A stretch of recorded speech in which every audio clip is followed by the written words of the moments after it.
Welcome to the Beastlands. Here, the only law is of the jungle, the only call of the wild.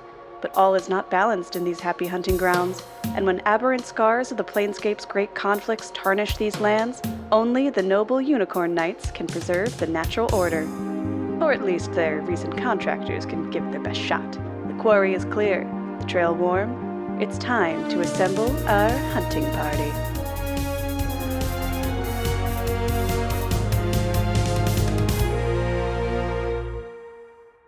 Hello, and welcome to our little horror hunting D&D campaign, folks. My name is Austin, your friendly neighborhood dungeon master, and though the tardigrade can survive extreme cold, droughts, and even the vacuum of space, it's got nothing on how tough these bastards are. Say hello, everyone. Hi, we're strong. We should immediately make a hunting party space program. Oh yeah. Said wasn't that just season one? This is coming from the guy whose name is on the moon. You're kind of rejected right. into wild That's so space. true, actually. You're so right. Yeah. I felt a little cheap going with the tardigrade reference because I feel like everyone knows about tardigrades, so it's not really there's nothing really special that. But I couldn't help myself. I had an idea. I had to run with it. All right. They're good little guys. Ooh, well, we are here to get into Campaign 3, Season 2, Episode 4. But before we do, Sophia has some things to share about some other cool D&D and actual play nonsense going on. Sophia, what do you got for us this week? Did you know that Switzerland has the highest density of hiking trails per square kilometer in the world? That's an awful lot of hiking trails. If you wanted to hike somewhere most efficiently, that's a great place to go to hike efficiently. Speaking of things that are efficient, if you enjoyed this podcast, you may also enjoy other actual plays, like our friends at Mage Hand High Five, who you can stick around to the mid-roll to hear a little word from. But with that, I've conquered many trails, none of them in Switzerland, but some maybe someday. So I guess that's I thought you were gonna say the Matterhorn. That's Switzerland, right? Matterhorn's in Switzerland. Yes. That's not part of my fun fact, wow. Austin, Sure. So I don't actually know. When you said conquered, I was like, oh, you're going to talk about the Matterhorn. You know, anyway. it'd been For some any time of since us we recorded, geography people. and I forgot that Sophia was doing trails. The Matterhorn is on the border. I'm between doing Switzerland hiking and facts, Italy. but I very quickly realized That that a lot makes of my sense. hiking facts are just like, maybe don't carry more than you should when you go on the trail, and that's not really a helpful fact for anybody. I mean, it's good. It's Tell true us and about useful. blister care. Have you try thought not about to doing get a him in bit the about first blister place. care? I wear a lot of socks. You Skill put a issue. Band-Aid on it is pretty good. Great. Isn't there like some kind of packing hierarchy for like what you should put like in your backpack or whatever? It's like hard stuff at the bottom. I think you want stuff Sure. like that It's kind of grocery doesn't store change your rules. It's center grocery of store mass. rules. Yeah. Sure. Yeah. If you're Yeah, you going know. to use something, or you Cans might at the need bottom, to get eggs on top. If you're going to Yeah. use something, you probably want it towards the top of your pack. Like if you're going to use it while you're on the trail. But if it's something you're only going to bring out once you've like made camp or something, you probably can afford to pack it lower. Is my general rule of thumb. But I don't necessarily know that that's a hiking fact, or if that's just something that my dad ingrained in me when we were doing all of our through hikes. So I know I never go hiking without my 12 eggs right on top. You know. I Yeah, did immediately carry. will hear Austin's request and bring only grocery stuff. I did unironically carry bring when I eggs. hiked the Grand Canyon rim to rim. I took a container of Jiffy Pop with me under the impression that I would at some point on the trip make the Jiffy Pop over the campfire. I thought that'd be really fun and charming. Yeah. But then I never got around to it, so I just spent 4 days with a thing of Jiffy Pop hanging off of the side of my pack, and then we didn't use it until we got out of the Grand Canyon. So don't do that. Think ahead. Plan. Gotta be careful. And Carry when out. you're hiking the high density trails of Switzerland, maybe don't bring some Jiffy Pop. You probably won't need it. Well, I don't know. Like, I think it's better to have Jiffy Pop and not need it than be like, man, you know what would really slap right now? Some Jiffy Pop and It's then not just have that it. it's not convenient to make or carry. I mean, like it is. see. It is kind of a device that I had to use a carabiner to attach it to my backpack. Like there was nothing to get around there. But let's. A dedicated carabiner. You know what's really convenient is the fact that we love TTRPGs and we're about to play one. So Austin, tell us about that. Oh. Jesus Christ, that was a fucking train wreck of a segue. Some could say that we are the carabiner Holy of shit. actual plays. We took a wrong turn in that Yeah. conversation, and it sent us 15 miles up Are the we wrong the side of the carabiner mountain. of actual plays, or are we the Don't Jiffy do Pop this. of actual Don't- plays? Don't do this. Just No. like a carabiner connects your keys to your pants, let's connect back to the main story of this podcast. Nice. Nice, There we go. That's nice. what Austin All right, carabiner all right. rolling difficulty. I'll take All it. right, I'll thanks, take folks. it. Goodbye. See you next Get us week. out of here. We finally All brought right. it home. We landed the fucking plane. All right. Well, with no further ado, let's get into Campaign 3, Season 2, Episode 4 of Rolling with Difficulty Hunting Party. When last we left our heroes, each of you were getting up to some of your own quests. Triss was bonding with as yet unnamed dragon and getting a sense for what rules the dragon may want to follow, what his own desires may be.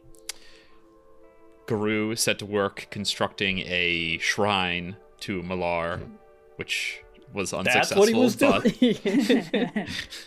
But nonetheless, a strong effort made, and then the forest revitalized thanks to your spell.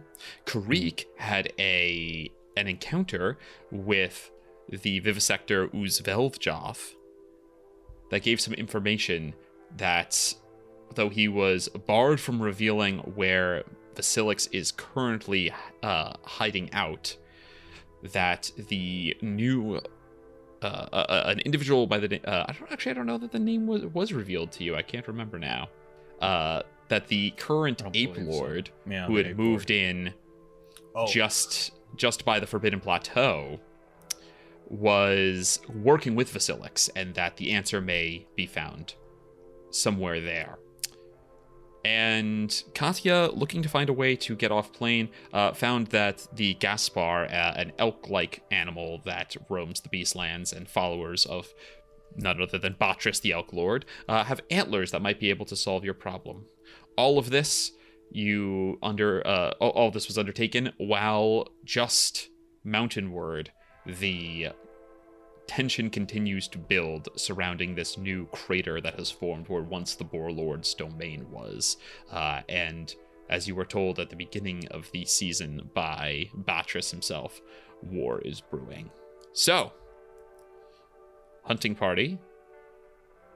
Let's see, I think we had Noir roll, and I think we've had Red roll, and I didn't have the last episode roll. So let's have Sophia go ahead and roll me 2d6. Let's find out what the weather's going to be today. Weather report, let's go. That is a 3 and a 5. An 8. An 8. Conditions are favorable. So Everything decent, comes up, Katya. decent winds. It's a bit of a breezy day, and if you find yourself in the shade, there's perhaps even it's almost cool as opposed to most of the days you spend here, which border on sweltering if you stay out in the sun for too long. But a little bit overcast, no sign of any actual storms coming in. Forgive me for asking, does that mean yes. it's a new day post our Tales of the Beastlands? Yes, it is a new day. I assume that most people would want to rest after. I would love to. If everyone wants to rest, which I figured was the case, then yes, you can go ahead and mark off a new day. And with that, hunting party, what would you like to do? I think The wind blowing little leaves off the willow trees into the pool of the Grove of the Unicorn. if it's possible, Katya has sort of a breakfast spell she'd like to cast. I know I've talked a little bit about the divinatory magics to track down our wayward beholder, but I think I would like to attempt to scry on him, if possible, over my, morning tea or whatever it is. Oh, that's what you meant by breakfast spell. A little breakfast spell. Like, you got heroes faced and you didn't I don't tell have me? heroes. Yeah, Katya doesn't have heroes faced. I was like, yeah, I thought for sure you meant like actual food. Yeah, for sure. It's just one measly good berry. Yeah, Katya will sort of make herself a cup of tea, A grown man plop for down, one day. plop down in the center of the underground housing area, and pop the crystal ball out of the staff possibility, and just kind of start hovering, handing over it, and thinking of the target, which I have. Do you think I have first-hand knowledge, or do I have extensive knowledge? First-hand knowledge. You've First-hand. met Okay, Vasilix. so there's no change to the modifier from that. Perhaps I'm mistaken about what the actual meaning of that is. What means extensive? Because you have met him, but does extensive mean like? Does it specify what extensive means, or does it just know say the target well, which is kind of ambiguous. DM's discretion. Fantastic. I'm happy to say that it's firsthand, but not extensive. Yep. If that's the I'm ruling doing you a quick look here. What level spells Scrying again? This is a 5th level spell. Fantastic. All right. Yeah, Is this one of those spells that's like if you have possession of an object that was owned by first Yes, hand? I would say met the target is the best way Totally to describe fair. it here. You've met once. So no changes from that, but I also, Noir, as you were saying, if I do have either a piece of them, like a lock of hair or something, or one of their possessions, or a picture or other likeness, that can alter the save as well. Because I did collect that surgical kit from Basilix's lair. So if I enter the common area and note that you are scrying, I'll suss out what you're doing and offer the surgical kit.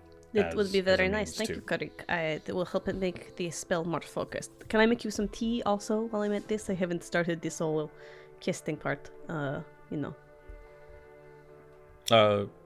Kireek nods, Yeah. I suppose. Well, you Sure. go get the surgery kit, Katya will pour a second cup of tea. Oh, okay. So Right. I have a possession, so that's a -4 to the save modifier, I believe, of the target. Yes. Yeah, it's not... Yeah. No, you have a heart attack. I have a hard. Fantastic. Yeah. Okay. So you go ahead, set up. Tea comes down, but you are focused. Hat on or off? Hat's always on, Austin, please. Hat on. I wasn't sure if maybe it will be part of the, like place it down. I be part of the imagine ritual. Katya frequently like reaches a hand up into the hat and pulls something out, but very rarely takes the hat for sure, fully for sure. off. Yes, various incenses and other things cast around, scribed on the floor, some markings in chalk, and of course, levitating a few inches off the ground, your orb as you cast the spell over 10 minutes. You cast your scrying spell, and it has no effect. Ugh. If he's on this plane, he's on a different layer. Or he Kireek, is... would you... Kireek, could you make a wisdom check for me? Yeah, I had a feeling. I might know what this is. Okay. Just wisdom? Yep. 14. 14. It comes back to you in your conversation with the vivisector, who's Veljoth. He mentioned that that Vasilix is using and is psionically protecting himself. He knows you have a diviner Yes. because he met her, so he's currently psionically shielding himself. That's why he's like, you can't just find him, and I can't tell you either. I've been banned from doing that. In It's part of fairness, my compulsion. Yeah. In fairness, Katya was listening on that conversation as well, so she would have been aware of it. Sure. I'm fine with still having burned it and like trying. I think there's a certain kind of unwise pride to Katya where she's like, well, maybe my divinatory magics will get through. But no, that's good. still good information to be like, okay, so we cannot adjust the divine. It had a suspicion as per your 3 prideful conversation. characters in our party. If it had just worked, you would have felt pretty fucking silly for not trying, right? Like, Exactly. It's better to All right. have tried and failed. And in some ways, we did get some information. We know that your mind flayer was not entirely lying to us at any point. He was honest that this creature is using some sort of mind shielding. I would not expect anything else. Very fair. Oh, I hope you slept All well. Kireek kind of like takes a moment to actually consider whether or not he slept well and kind of gives like a middling, like, Yes. kind of waver of the head. If you think about moss hard enough, I found that the beds in this place get a little bit more comfortable. I don't know, it's padding and all, but I've slept in some weird places, so by comparison, this is actually relatively nice. But yeah, there's ways to make it nicer. I hope that it'll help in the future. Maybe we can make you a blanket. Have you ever knitted? Kireek shakes his head no. I bet you'd be good. You have 3 hands. You could do all kinds of complicated knots. 3-handed knitting. Yeah, Noir is thinking of the logistics of that and is wondering how that works out. I've only ever made Could make a rectangles. lot I of don't know. tubes and hats. Triss and Kireek in the currently underneath the pond. What are Garou and Triss up to? Together or separate? So Katya and Kireek Kireek are on the the- Yeah, Katya. Sorry, what did I say, Triss? One day. I don't know. I don't know why I have such a hard time with that. It's all good. Triss and Garou, what are you up to? Triss has definitely been awake for like 4 hours, so she's, up for 4 hours. So she was probably up top, doing a little, like, it's just a little bit more, like, not patrol, but sort of, circling the area with the dragon, just to sort of, we're not hunting any more giant pterosaurs today, but we are sort of getting a feel for moving in concert. I think. For sure. Yeah. And Garou, what are you up to? I imagine Triss has a feel Garou for when everyone else was comes back, following comes them awake, so she's a headed couple back. of feet back, kind of distracted, practicing with the Weapon of the Sands he got off of Gant. Okay, have you attuned to it? I have. Okay, fantastic. Yeah. So yeah, pours out of the sand skin, I suppose, instead of not a wineskin. The sand skin, it forms into whatever magic weapon shape you can conjure. So it can take the form of a longbow for ranged attacks, or it can take the form of your great axe, and it's a bonus action to shift it. Yeah, you see him watch the sand sort of dance out and around him as he shapes it into this. His axe is actually typically a battle axe, but so he tries for something bigger and he goes for a great axe, and it's just this large, almost black, and mottled with like sand, and he shifts it to a smaller hand axe, and he shifts it again to a larger long bow, all very ornate, and very much giving off the echoes of the stylings of Kalimshan. Very cool. All right. You have been out and now returning, you say, right? Yep, yeah. Triss has a sense for when the other people wake up, so she's heading back. Fantastic. The forest that is between the grove and the upside down tree, there's that huge portion which has been brought back to life magically by Garou. The rest of it still withered, but there's definitely a sense of life returning, right? It's not the sort of thing that's going to fix itself in days or weeks or months or even years potentially, but there are birds in the trees. There are, you notice lichens starting to pop up a little bit on the trunks where they were stripped bare before. So it's a slow process, but there is no longer a supernatural force oppressing this place. It is now just a blighted land returning. And as you walk back, I imagine Garou with the higher perception, but you might actually have really bad perception now that I think about it. No, I have I have proficiency in it and advantage. Oh, okay. So it's up to 19. Here's it. Yeah, you hear it first as you're approaching the grove, followed quickly by Triss. You hear there's like a scraping sound coming from the direction of the grove. Kireek is trying that three-handed knitting we just heard about. Yeah. You really shouldn't be letting the needles scrape. Immediately, he's going to sort of put the weapon back into the sand skin, get down on all fours, and bark over at Trystine the dragon, and immediately book his way back towards the grove. Like bark a word, or just kind of a general expression of something's up? No, bow wow. Like bark almost like an animal. What is it, boy? Fascinating. Katya's trapped in a well. Yeah. Fantastic. You head back. You start to peel back. Triss, you following? Triss is walking, but yeah, she's following. Okay, yeah, following with the dragon, who's curious. Like, it's kind of a strange way for Garou to behave, and the dragon is torn between chasing Garou and following you, like trying to figure out which lead is the most appropriate one to go with. Like, should I be in an animal frenzy right now, or should I just be like keeping it cool? He's kind of torn between those two states of mind. That seems appropriate. Yeah, I think Triss is going to continue to keep it cool. But she's not going to like really slow it down. She's not trying to torment the poor thing. Yeah, bounding a little bit ahead, like a dog that is well trained, but wants to run ahead anyway. Garou, you come through first, followed by Trystine and the dragon, and you see that there is a large. Standing at the edge of the grove, it hasn't entered, but standing at the edge of the grove, you see a large creature. It's hooved like a deer, but it's stockier and heavier. It's almost the look of a deer, but almost like the weight of a cow.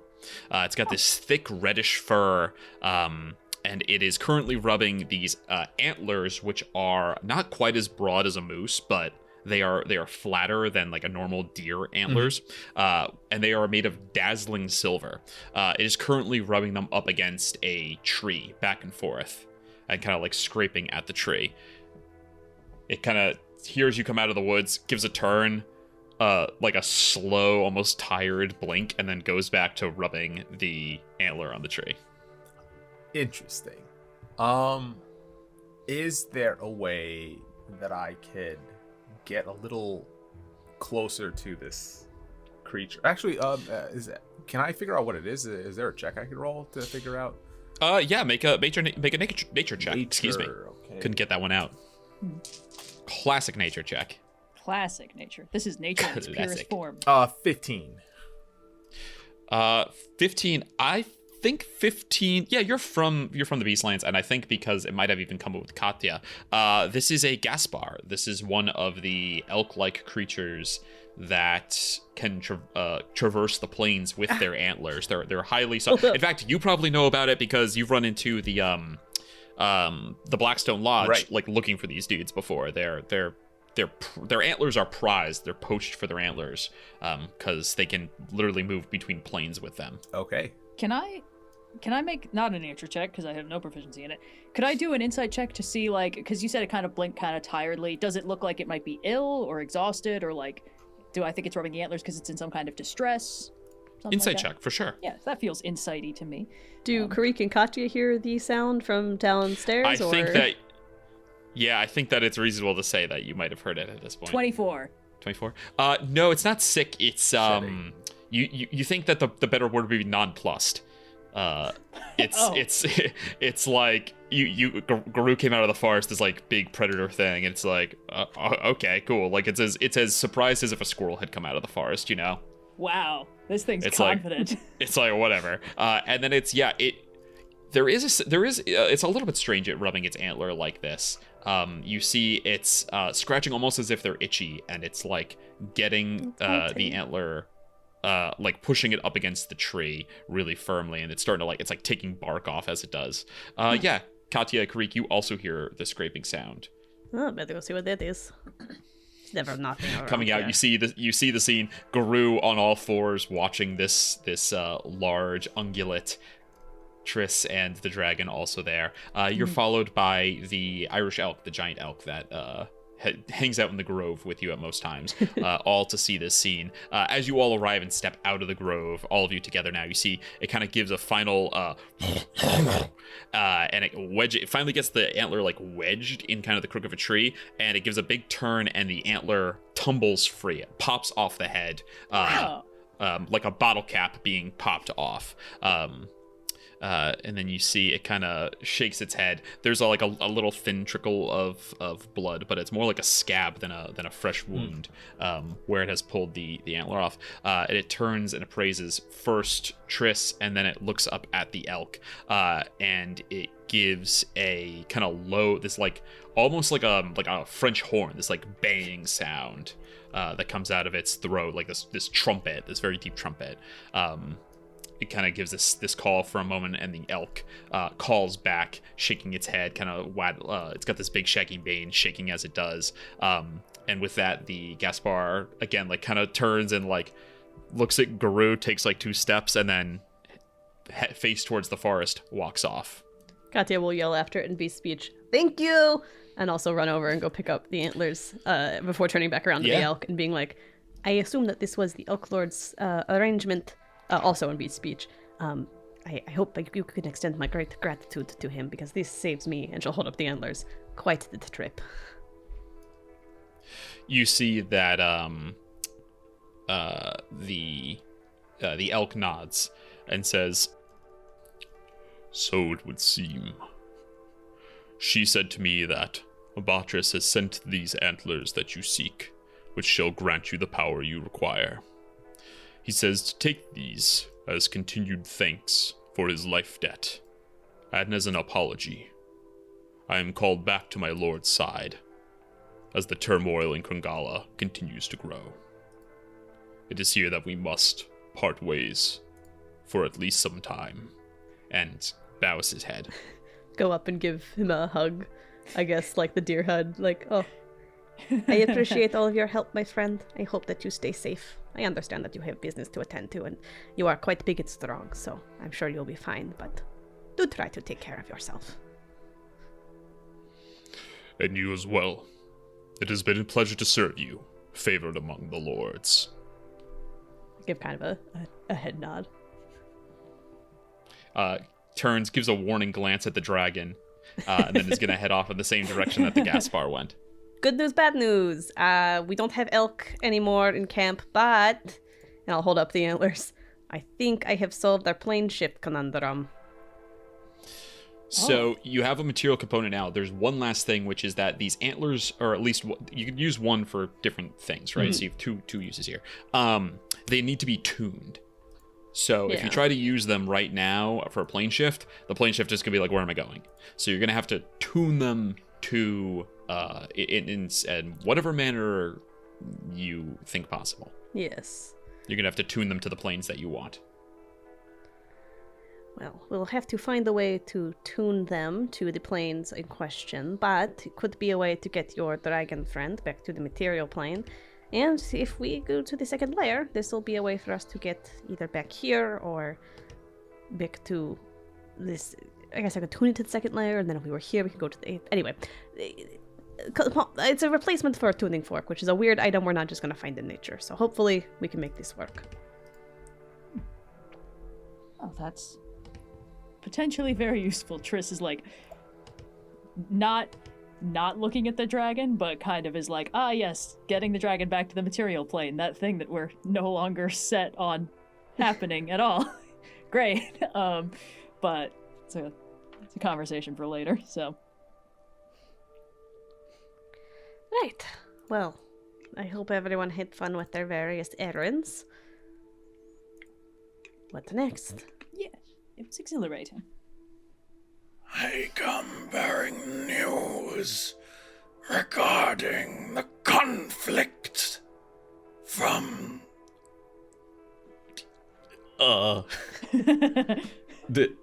Line? Yeah, hold on. I'm trying to remember. I don't quite remember what Usfeldra said. He said Ape Lord, right? Like, the Ape Lord. Yeah. The Ape Lord. All right, cool. Vocab unlocked. Yeah. I'll wait till everyone has kind of re-entered the groove, and then I'll basically just repeat the message that Usfeldroth had said verbatim. Yeah. Noir does not remember it word by word, but Right. Basically just like Ape Lord is kind of acting on behalf of Vasilix, or working with Vasilix, to basically stir up shit regarding this, like, this turf war, I suppose, between from the void left by the Boar Lord. Interesting. And what is it? And consequently, not only is this something that we should address just by virtue of trying to eliminate the abominations that exist in Kragala, but the Ape Lord could lead us to Vasilix as well. Yes, Vasilix is using a divinatory block of some kind, whether psionic or magical, so a lot of my scrying is not going to aid us. This is probably our best lead at finding the mysterious beholder. Interesting. We did encounter some, I assume they were apes, on our excursion yesterday, but we left rather quickly to avoid further confrontation. Perhaps now we know that they were acting as eyes for the beholder.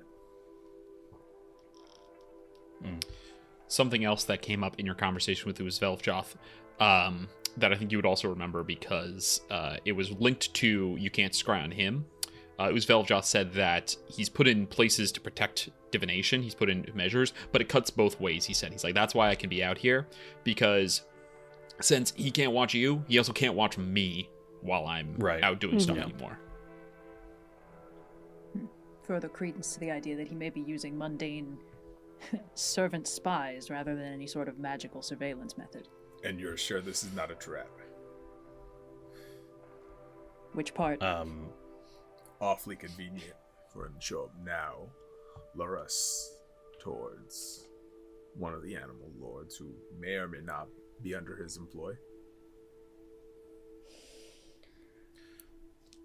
Well, if the Beast Lord is not under his employ, then we simply have to not insult the Beast Lord, and we will probably be good to go. And if it is a trap, well, we are already pretty suspicious of this whole situation, and we're going in with every awareness that we can, so that's also pretty good. The outcome, our outcome, remains unchanged. We had already planned to impose ourselves on this conflict. Osveljath's advice does not change this, but merely directs our approach and methodology. If I may assume, we were to right wrongs in much the same way as before. Cut out the abominations through our might and power. The vivisector's advice suggests perhaps, at first, a more diplomatic approach. Or at least further surveillance on the environment before acting. Just so that I have it clear in my brain, Austin, the Ape Lord is getting involved in the conflict that we had previously been made aware of, or is a different conflict elsewhere on the map? It is the one conflict. Gotcha. There is where the Boar Lord's domain once was, there is fighting going on. Something is going on there. Something is worth fighting over. And you've learned now from Osveljath that the jungle that's expanded towards that domain, now there's this, quote, Ape Lord that has taken residence there as part of this fight. Gotcha. Can you remind us who the parties that are involved regarding this conflict? It's the Ape Lord. I imagine the bears are kind of there as well. I think the bear terrain definitely. Yeah. Just judging by what you've seen from from on high, you have jungle, desert, tundra, well, taiga, really, that are mixing together. So that would be, now you've learned the apes, the bears, the thirsting lands are the domain of the lizards. Lizards. Lizard Lord! Lizard Lord. We've got I'm a gonna be really chance! upset if the Lizard Lord is a straight up enemy of ours. I, Sophia, really want to be buddies with the Lizard Lord. Well, great. We've already picked a side. Amazing. I think all you've really learned so far, though, and all any of you would know, is the apes are big plans and aggressors. I don't think you've learned anything else about, like, how much people were involved or what any plans may be. Even just knowing the bears and the lizards are involved is a process of deduction based on geography more than anything else. Perhaps it would behoove us then, because it sounds like that is the next obvious place to go, to do a bit of scouting ourselves.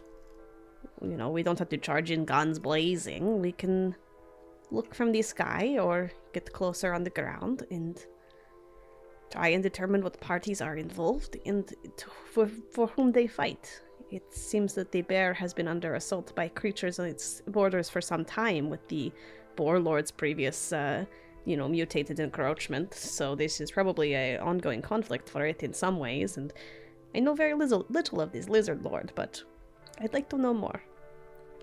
I could care less for their conflict. If this Osveljath is involved, if our mind flayer, our beholder friend is involved, I will go. We will divorce them from the conflict, and I suggest we let the Beast Lords redefine their domains as is. This is something they've done by themselves for centuries with or without us. I'm more concerned about these abominations that may be tipping the scales away from the natural order of the Beastlands. Yes, having seen the Ant Queen, it's possible that one of the Beast Lords, perhaps the Ape Lord, has already been given some form of abomination treatment of some ilk. I think it would behoove us to learn more, and I do think scouting is a decent approach, even if I doubt our stealth capabilities. as a collective group. Either way, I am in agreement with Katya. We will go to this site of this conflict. Whether you want to make friends, that is your own prerogative. But I'm here to do one thing and one thing only. Purge the land of their filth. And by filth, you wouldn't mean, you know, all of the beast lords who are normally around and all of their kin. You mean just the aberrations. And Indeed. things that have been directly, yes, important note, because, you know, it doesn't help if 3 out of 4 of us are going in to scout and be diplomatic, and one comes in with a big axe swinging around saying, oh, I'm going to murder you all. People and animals tend not to be able to differentiate whether you mean, I'm going to kill you all, parentheses, apparitions, or I'm going to kill you all, everyone who is present. It would be stranger if I did not come in that way. It does not matter if it would be stranger. I'm not going to put my neck out there for you to do some bullshit again. Get in line with what we're doing, without all your little caveats, or don't bother coming at all. I believe we are actually all in alignment on this. We all want to do the same thing. Yes. The Mask of Malar. Has not shown irreverence for the beast lords before, enemy or ally. In fact, have you not shown deference for the lord in the hollow stands domain? I can and will show deference, respect for their domains, but I'm there not to make friends. I guess it's as good as you get with fucking Garou. Alright, so should we get on the carpet and fly over? Do we want to try and do this a different way? I can do some divination, but I think it would help if we were a bit closer than we are currently. I'm not super familiar with the area outside of our boar excursion, and I imagine things have quite changed since now, so if I am going to do any sort of divining, it would probably help to get the lay of the land, literally, physically at first. Yes, I think flying is quite a good idea, at least until we know more. Yeah, alright, Kireek will unfurl the carpet. Do you think there's going to be anything to eat where we're going? Yes, I actually imagine there will be quite a diversity of species on the board. However, some of them we may need to not eat, lest we cause a diplomatic incident. Which could be very educational. I suppose it's only fair. Okay, then. Yes. Flying! And he takes off. Oh, We might pass the pterosaur on the way if you're feeling snacky. Just, you know, it's probably still good. Oh my god, yeah, that's, 24 hours later, the thing's gonna become its own ecosystem. Okay. Fantastic. So everyone goes up on the carpet. You rise up out past the grove, above the treetops of this kind of beautiful temperate forest and out into the sun. The breeze a little bit stronger here than it was down among the trees. You can kind of all feel it. Katya, got to pull your hat down a little further than usual. Garou, not too far, your head to get stuck, but Garou, the fur kind of whipping everywhere. And you begin to sail mountainward. Fantastic. So on Roll20, I've brought up the map if you would like to take a look. Yes. Mm-hmm. This is the current range, and I'm looking at the little pieces of, like, I've put a little white too far. I gotta go in there and clean that up. Oh no. But you can see this is what you have to work with. The world spread beneath you. Where would you like to go? If you want to discuss or drop a ping, I can let you know what you'll see. I mean, I think my understanding is that we're going to kind of where the jungle and tundra meet, if I'm understanding. Oh, we want to go straight to the crater? Yeah, that would be my vote. But I think that's the plan, but we can assume that if things look really hairy near there, we can reevaluate the plan. Yeah. Not just like touchdown immediately, but maybe hover over for a little bit. And, hey, maybe if there's something that they're all fighting over that's like an object that could be stolen, we could just, you know, there was that implication just as well. yoink it and grab it. Snag it, just, you know, skedaddle. I don't Unite know. them against the common foe and us. Oh god. Yeah. No problems with that. Yeah, that's completely, so you want to head over and cross over the greenway. Coming up now, where the Boar Lord's domain savannah once was, taiga, desert, and jungle supernaturally all smushing in on each other, coalescing, gathering on this giant canyon that has pulled further south, where once you found that giant dead dinosaur with the wasps inside of it, it is now pulled further riverward, and where it ends, a crater you can see as if something huge has impacted the ground. It's visible even from up here, and so you begin to approach. I don't want Kireek is in charge of the carpet usually, so I'll direct this to you, Noir.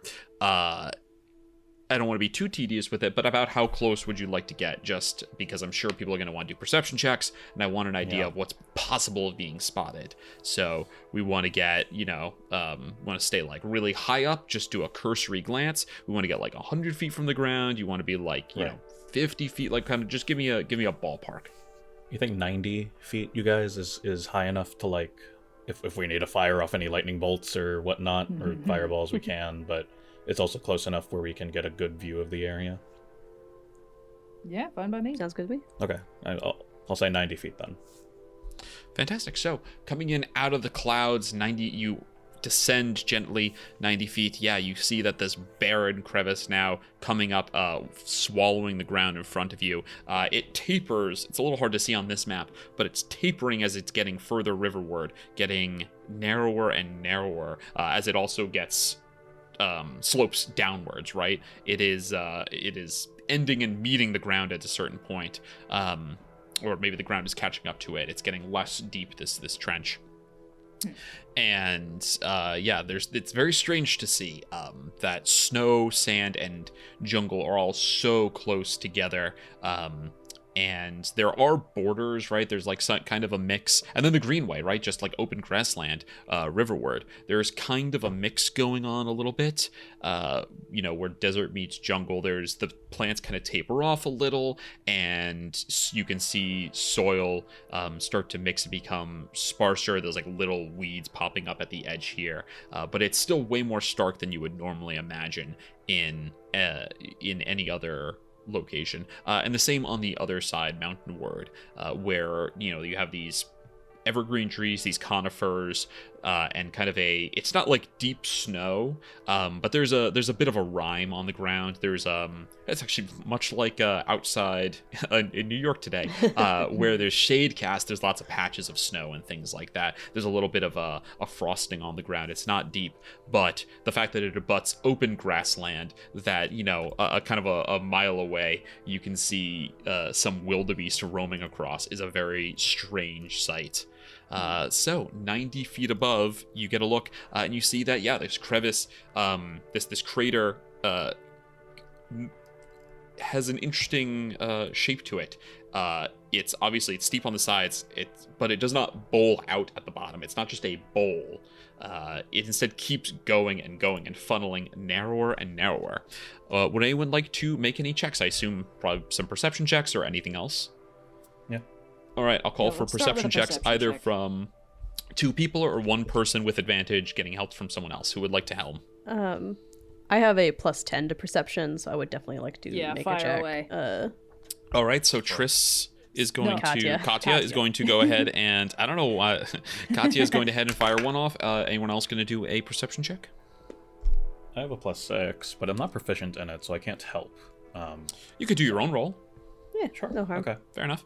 So let's have the K's, Katya and Kireek, go ahead and make your perception checks. And if there's anything before we resolve those, Garou and Tris, is there anything else you'd like to do? Can I possibly make like a survival check to see, look for evidence of movement with animals? I'm not looking for any like specific animals. I'm just looking for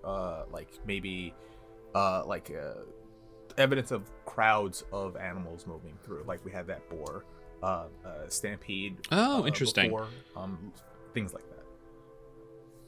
Yeah, I'll allow it because it's a little more specific. Then I'll narrow what you're looking for, but drop the DC. From this height, there is going to be a penalty to the DCs for any of these things, just because you're still so high up.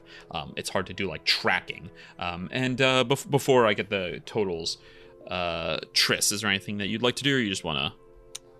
Yeah, I'm gonna cast Arcane Eye and send it down into the hole. Okay, cool. Well, It's a fourth Okay. level spell slot. I was considering not doing it, but like, Sure. if we're Yeah. too high up to see detail, it's an invisible, invulnerable eyeball that hovers wherever I put it. That I can move. Yeah, it'll hover on down. I can move Does it it? 30 Is it? feet Is it as just bonus one? action. Is it just a one action casting? Yeah. It's concentration. I can hold it for up to an hour. Sweet. Yeah. Yeah. Oh god. You mentally receive visual information from the eye, which can see in every direction. So. I'm gonna Yeah, make myself 360 so camera, hell motion yeah. sick. Fantastic. All I right. think Well, there's let's a reason resolve Triss that doesn't last. normally use this spell. Let's go ahead and no, get it's some. like putting on a VR headset. Like your head is the camera. You just Do you switch have stuff any around. idea how motion sick people get wearing VR Yeah, headsets? I punched a wall Oh, I wearing a know. VR I headset. have one. Don't be ridiculous. We're all gonna live in the metaverse in a couple of years. Saying that in 2026 is crazy work. I'm always returning to the future as a dead mall, Dan Olsen. Anyway, Yep. let's get some numbers real quick. Kireek, 8. Katya. I was hoping to, if I could specify this check a little bit, because I've been doing all this plane shift research, if I could look for signs of like either another layer or plane like leaking in is kind of my thought. Yeah. Okay. Or anything, I guess, that for looks sure. like it's not, And- we're looking for aberrations. So like things that seem wrong for the Beastlands, I guess would be a broader way to put it. But that's a 25. Jesus Christ. Okay. Fantastic. Garou. That is a 22 on my survival check, looking for wildlife movement. Okay. So let's go down and then we'll resolve the arcane eye. So starting with Kireek with an 8. Looking around doesn't get you anything. You do notice way off in the distance, in the jungle, a tremendous amount of carrion birds. Crows and vultures are circling something, like a mile out or so. That could have been anyone. Could have been anyone. Garou with a 22 on survival. You start looking around and you immediately notice that even though there is rough ground here, you can tell that animals have been here and they have been skirmishing. This high up, it's impossible to get any details, but it's plain to you, just by the way the ground is torn up, that there has been tooth and claw has been going down here. And in fact, there is blood in a lot of places kind of dried. Fantastic. So that's Garou with the 22. Katya, immediately you look down and peer into the crater, and you see it, you get a sense of vertigo as you're looking down, and an immediate recollection to the hole that you saw in the Ant Queen's nest. It's not exactly the same. On a 25, though, I'll say you notice two things. One, as you peer down, you get the sense of vertigo as this hole narrows and narrows. You look down, it's dark, but you think you get a glimpse of a glow that's coming down through there. It's very, very faint, almost a pinprick, and it's hard for you to tell, but it's red. No, it's orange. It's purple. It's a little bit of a glow down there. The second thing with a 25 that you notice is your eyes get drawn over. There's a little bit of movement in that. Remember, it's kind of this breezy day, and kind of mountainward a little bit further up the canyon. There's like all these boulders and stuff. It's mostly just rock in there, so there's really nothing to move from the wind, except that you do catch a little glimpse of movement in the wind. You see from behind a rock, clearly hidden behind, you see a little bit of hair kind of blow in the wind. This kind of like long blonde hair kind of like blows past in the wind a little bit. There's lots of shiny things and glowy things around, but hair that way. Katya will relay all this, I assume, as we get Triss doing the arcane eye. Yes, let's take a closer look. Yeah. Triss, you send the arcane eye down, and you get the same sense of vertigo, especially like the weird arcane eye way it's like looking at the world. You get that same sense of vertigo as you get close and down further in these like walls that are kind of steep. Yeah, it's less like a crater and more like a sinkhole. Weird. that is down there. So is it like conical or cylindrical? Is it tapering or? I will show you the map actually. Now, here's the thing. I will allow you to make butthole jokes, but I'm gonna ask you to keep it. I'm gonna ask you to try to restrain yourselves a little bit. You're asking a lot, bud. Asking a lot, but. It's a little buttholey, but this is what you see. That's now the dark hole there. Imagine that there's still more stone there. I'm sorry. Please continue. Okay, I don't even know what kind of turtle. The eye settles. But it's fine.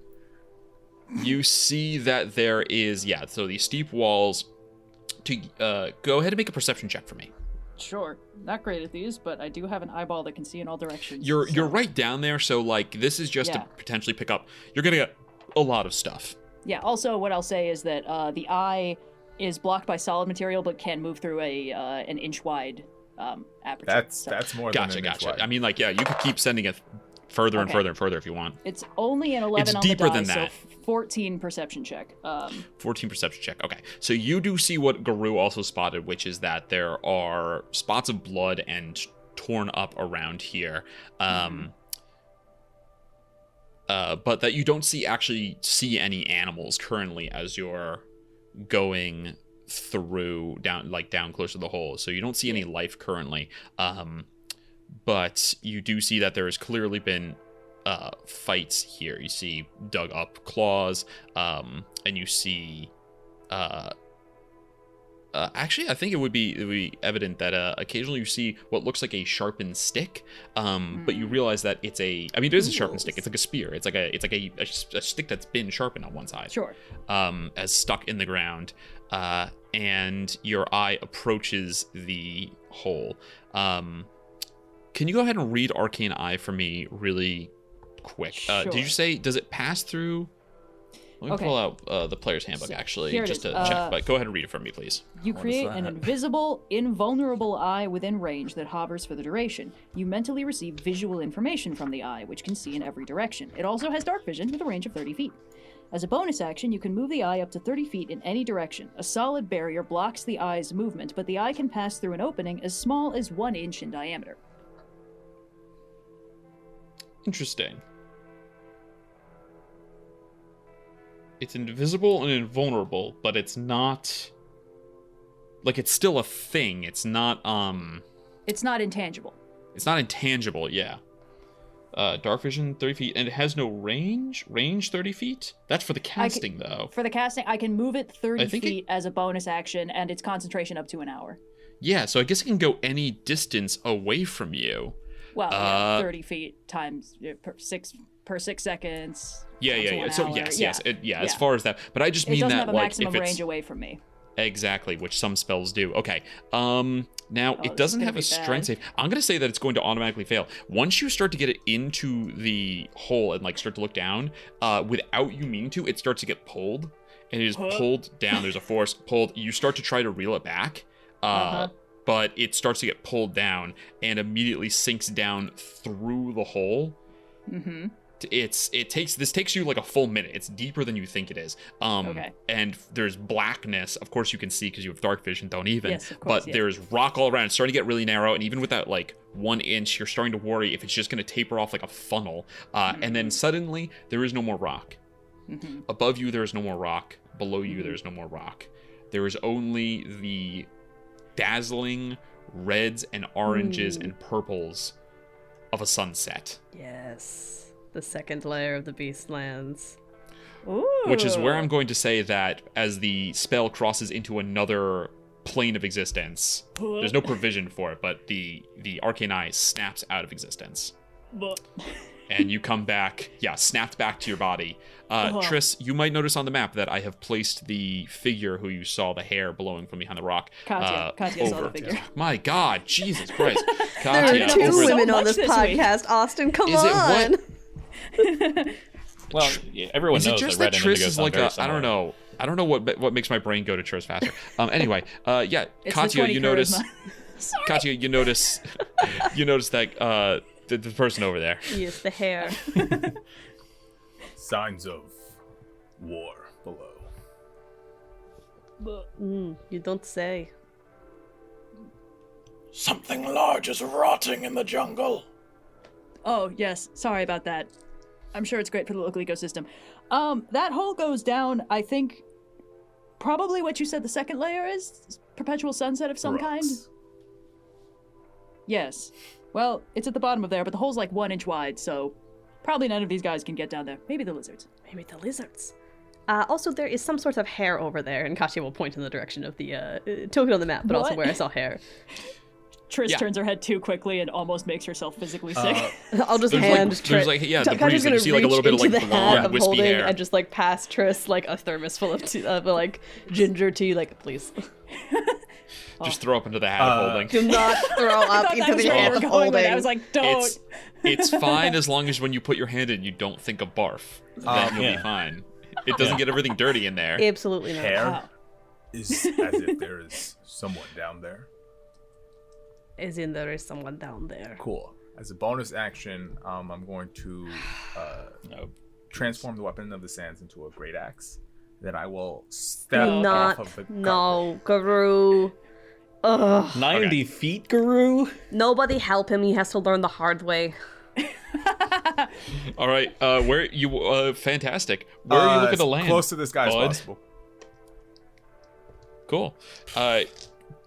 You plummet right off. Let's just roll 9d6 on the computer here. / roll 9d6. Cool. You're gonna take 34 points of falling damage. It's like nothing. Nothing. I think Katya sees Triss like on reflex about to cast Featherfall No, and just no, no. grabs her wrist. We should probably get down just there gonna- though, or else he's going to kill Yeah, what I'm our gonna only start lead. descending. And when I Yeah. land, Garu's Fantastic. just gonna bellow out, "Come out from hiding." You want to land in front of this woman? Whoever this person is, yeah, sure. Yeah. Okay. Well, where's the carpet in relation to her? We're 90 feet above, and Garou we're just just Yeah. descending jumped as off. fast as possible. Yeah, he's. Yeah, I trust that if wherever he wants to, wherever he wants to Yeah. land is fine. You guys are 90 feet up. Okay. Goes right into All the right. hole. Misses. Yeah. Well, yeah. What if I was just like, oh, you're above Goodbye, the hole, and you Garou. think you could jump that far, but your momentum Everyone's slows. new Didn't Garou, time it. like Yeah. in the waterfall, arms and legs braced. You see, there's, so you boom crash in the ground, and what you see is a woman, a human woman. She's sitting down. She's got a book in front of her. She's writing in, and she's immediately startled as you land on the ground. Obviously, she looks up at you. She's sitting down, but she's clearly very tall. She's got this like huge head of like sandy blonde hair that's been kind of like tied back in like kind of a just necessity. Like she has so much hair, she just kind of has to like knot it back. She's like ribbon through it. She's got this robe on. It's sleeveless, but it's kind of like it shimmers from like yellow to purple, and it makes her look extremely out of place, even more than you normally assume. Besides that, she's got what looks like a satchel over her shoulders, but it's a book harness. Like clearly the book goes into this like leather harness that she has. And that is everything about this woman, who looks up at you, startled for a brief moment, and then like sees, you're a bugbear when she understands what's going on. And then she goes, scrambles up to her knees, goes to like grab your arm and pull you down, like get down. What do you do? Why is she touching me? Oh my god. Normally,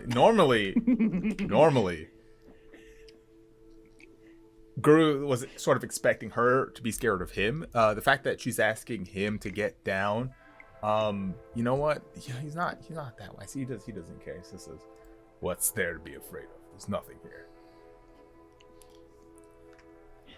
Yeah, because they're all gone for now. Do you want them to come back? Garou stops for a moment. He looks around and he says, "Yes." She looks up and sees that at this point the carpet descending. You all see this woman kneeling there in the dirt. She puts a hand on her temple and starts to rub, and she goes, "Oh, God's damn, fucking Burks are gonna get me killed."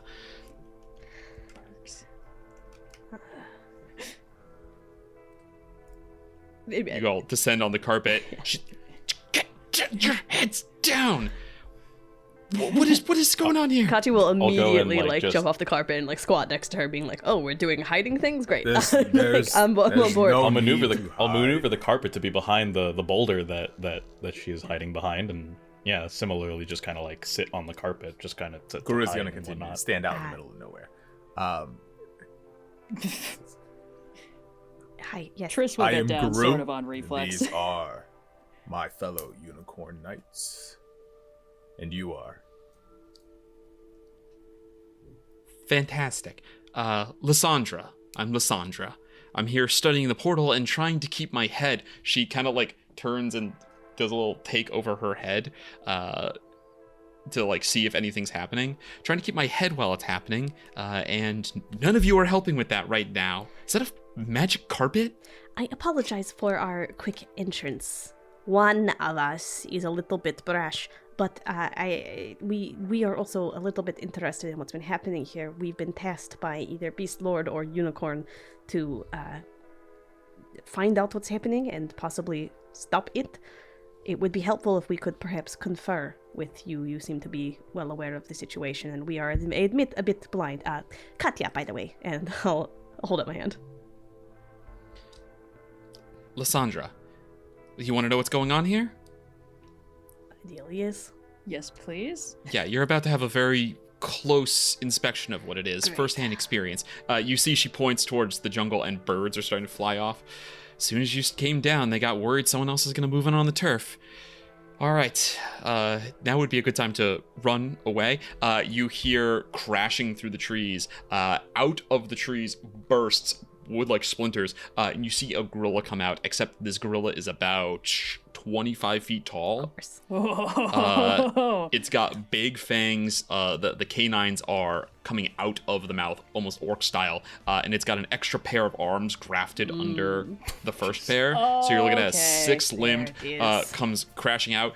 You see another ape, not nearly as large, but still larger than any of you, orange, shaggy, comes out on all fours, kind of like lumbering along, letting out a roar. It's got a wide, flat face. This messed up looking orangutan, and chattering. You see this swarms of monkeys start to descend as well. They are squirrel monkeys, which, Red, I know that last time we had an animal that had two animals in its name, you thought it was an Avatar reference. Real Yes. species of animal. Yes. Squirrel monkeys, except their brains are all exposed. Ew. Oh.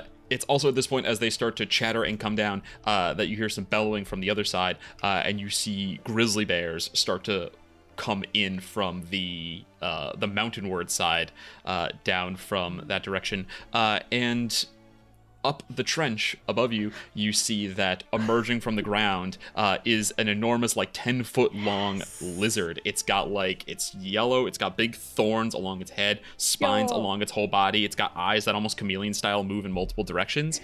We're about to enter a crazy combat. Can I please have everybody roll initiative? Hell yeah. Okay. Roll initiative and place yourselves on the battle map around the rock where you see Lysandra. Good I God, never got off the carpet. Yeah, Kireek that's is still on. probably Yeah, why. fair enough. Okay, drawing radii directly over the hole is not helping it beat the butthole allegations, unfortunately. What kind of buttholes are you guys looking at? This is just.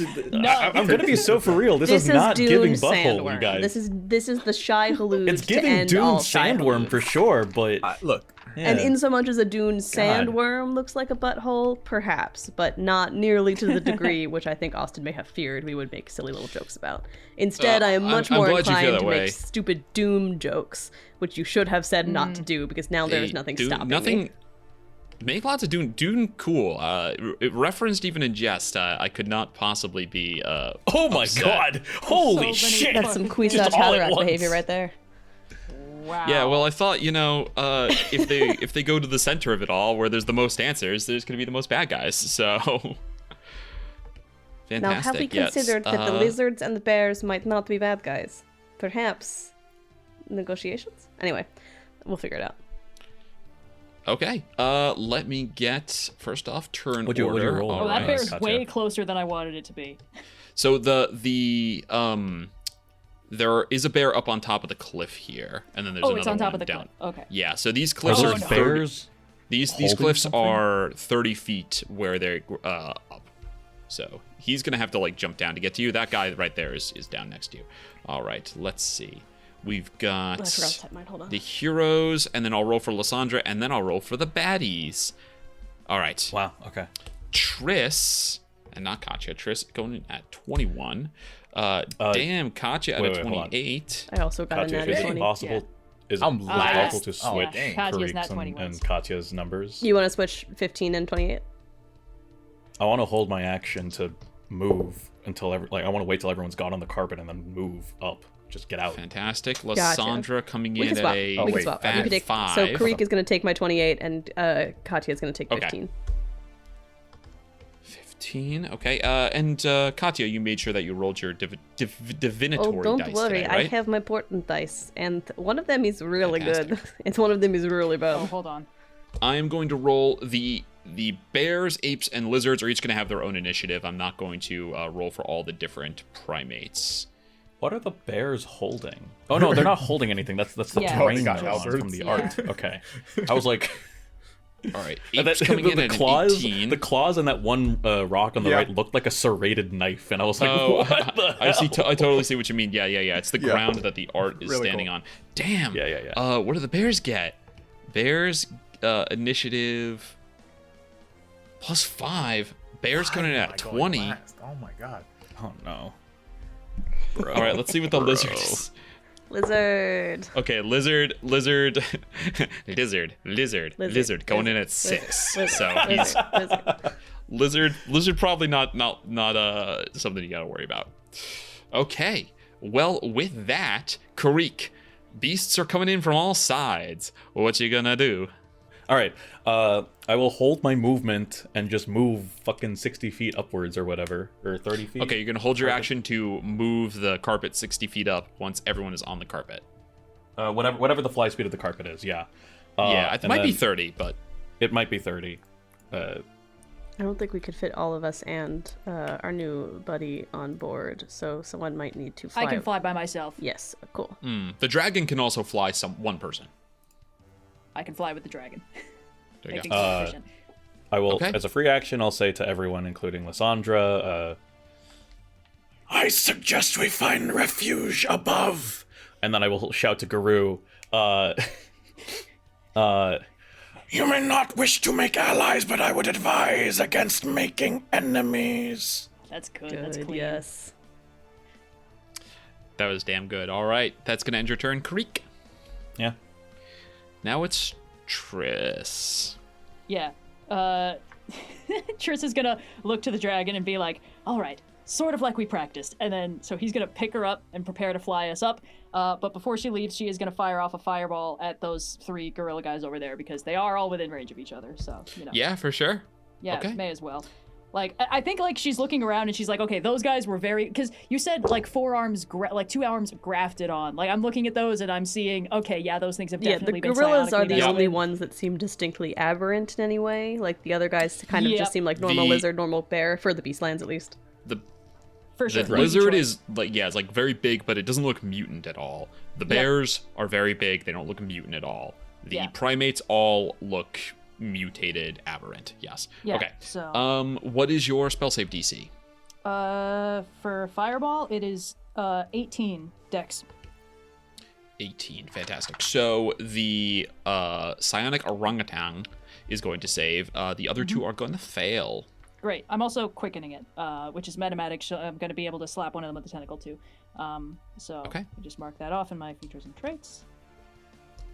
Okay. Now allow me to roll. I believe at this level it's Argura. 8d6. Yes. Okay. Very 27 fire damage. I'm not heightening it or transmuting. fine. Okay. But 27 good for a fire third level spell. damage. 27 fire damage. And just there are below average. there are a swarm of monkeys. I think that was apparent, but I just want to Yeah. make that clear. All right, 27, 27, 13. Who are you going to smack? I'm gonna Ghost smack the Buster. biggest one because my brain assumes that it is the most dangerous one. So let me pull up what you gotta do for that. Let's hold. Okay. God, I love yes. this stat block. DC 18 charisma save. All right, yeah. I'm guessing this thing resists Fail. psychic damage, but we'll find out. Okay, Yeah, I'll 36 double psychic check. damage. Go on. Yeah, go. Oof, extremely bad roll. That is only 5 psychic damage, but he is frightened of me until the start of my next turn. That is huge. It means he cannot move closer to you. He has many modifications. Immunity or resistance to psych damage is not one, so he will take the full 5. Great. And since I quickened that, I am also going to do a Sorcerous Burst cantrip for free, because why not? You do need a bonus action to control the dragon, don't you? Oh! I think that's correct. Let me check. Yeah. You do. So if you want to have not quicken that fireball, that would be fine. Oh, no, because then I wouldn't have metamagicked it. Can I just use my action to command the dragon instead? Yeah, that's fine. That's fine. Yeah, then I'll do that, and then that's okay, just like we practiced. And then he's gonna fly us 30 feet up because that's his speed. Cool. He can use his action to dash to get you the full distance. While he's got you, he's at half movement because you're the same size. Yeah, that makes sense. But he can dash no problem. Okay. Great. Grabs you, dashes up. That's going to be the bear's turn. So first off, this grizzly bear, strength saving throw. Oh no. He's fine. Oh. He is not pulled. So they will charge. Yeah, I had that little moment. Yeah. He's get 5. He's just gonna jump off. He'll take 3d6 falling damage to get down by Katya and Lysandra. He actually does move past you in the air, Triss, as he goes. Whoa. Because he has to jump down. So I don't Do know I if get you an want attack to. of opportunity? You can. You can try to punch the bear. You might want to save it for something else. You're right, actually. My reactions are too valuable. All right, cool. He'll take a little bit of damage real quick as he kind of lumbers down. Jesus Christ, I rolled almost max on the fall damage. It's not as elegant as you would like. All right, let's get... Where is he? There he is. Okay, multi-attack. They're going to ravage you. Small light move 20 feet. Cool, so... Yep, they're both going to ravage twice. The first one against Garou, if he hits, this one deals extra damage because he charged. 17. Actually, no, 15 right now. I'm two-handing a Great Axe. So. Gotcha. That is an 18 to hit. Okay, so you're going to take 1... Where's my d8s? You're going to take... actually... 4d. Man, I did not get enough dice out for this encounter. Roll and roll again. All right. 5, 10, 11, 16 plus 6, 22 points of slashing damage. And you are knocked prone from the ravage as he comes down. Boom! Slams down onto you. The next one will be at advantage because you are prone. Not a crit, but definitely a hit. He does not get the extra damage because he already charged you. So that is just going to be 5. That's going to be 12 points of slashing damage. And you're already prone. Cool. The next one, let's roll and see if it's going to hit Lysandra or Katya with that charge. Odds for Katya, evens for Lysandra. Evens for Lysandra. Lysandra's getting hit with the charge first. Ooh, that's bad. That's only we're gonna kill all these. That's a 14 to hit her, but her mage armor brings her to an AC 15. Hey! Yay! Okay. So the other one will go at Katya.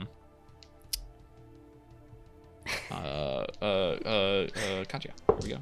That is going to be. I rolled really high. It's going to be a 22 to hit you. I'm going to use take a 15 instead. Not 22 total. I hope if it's lower.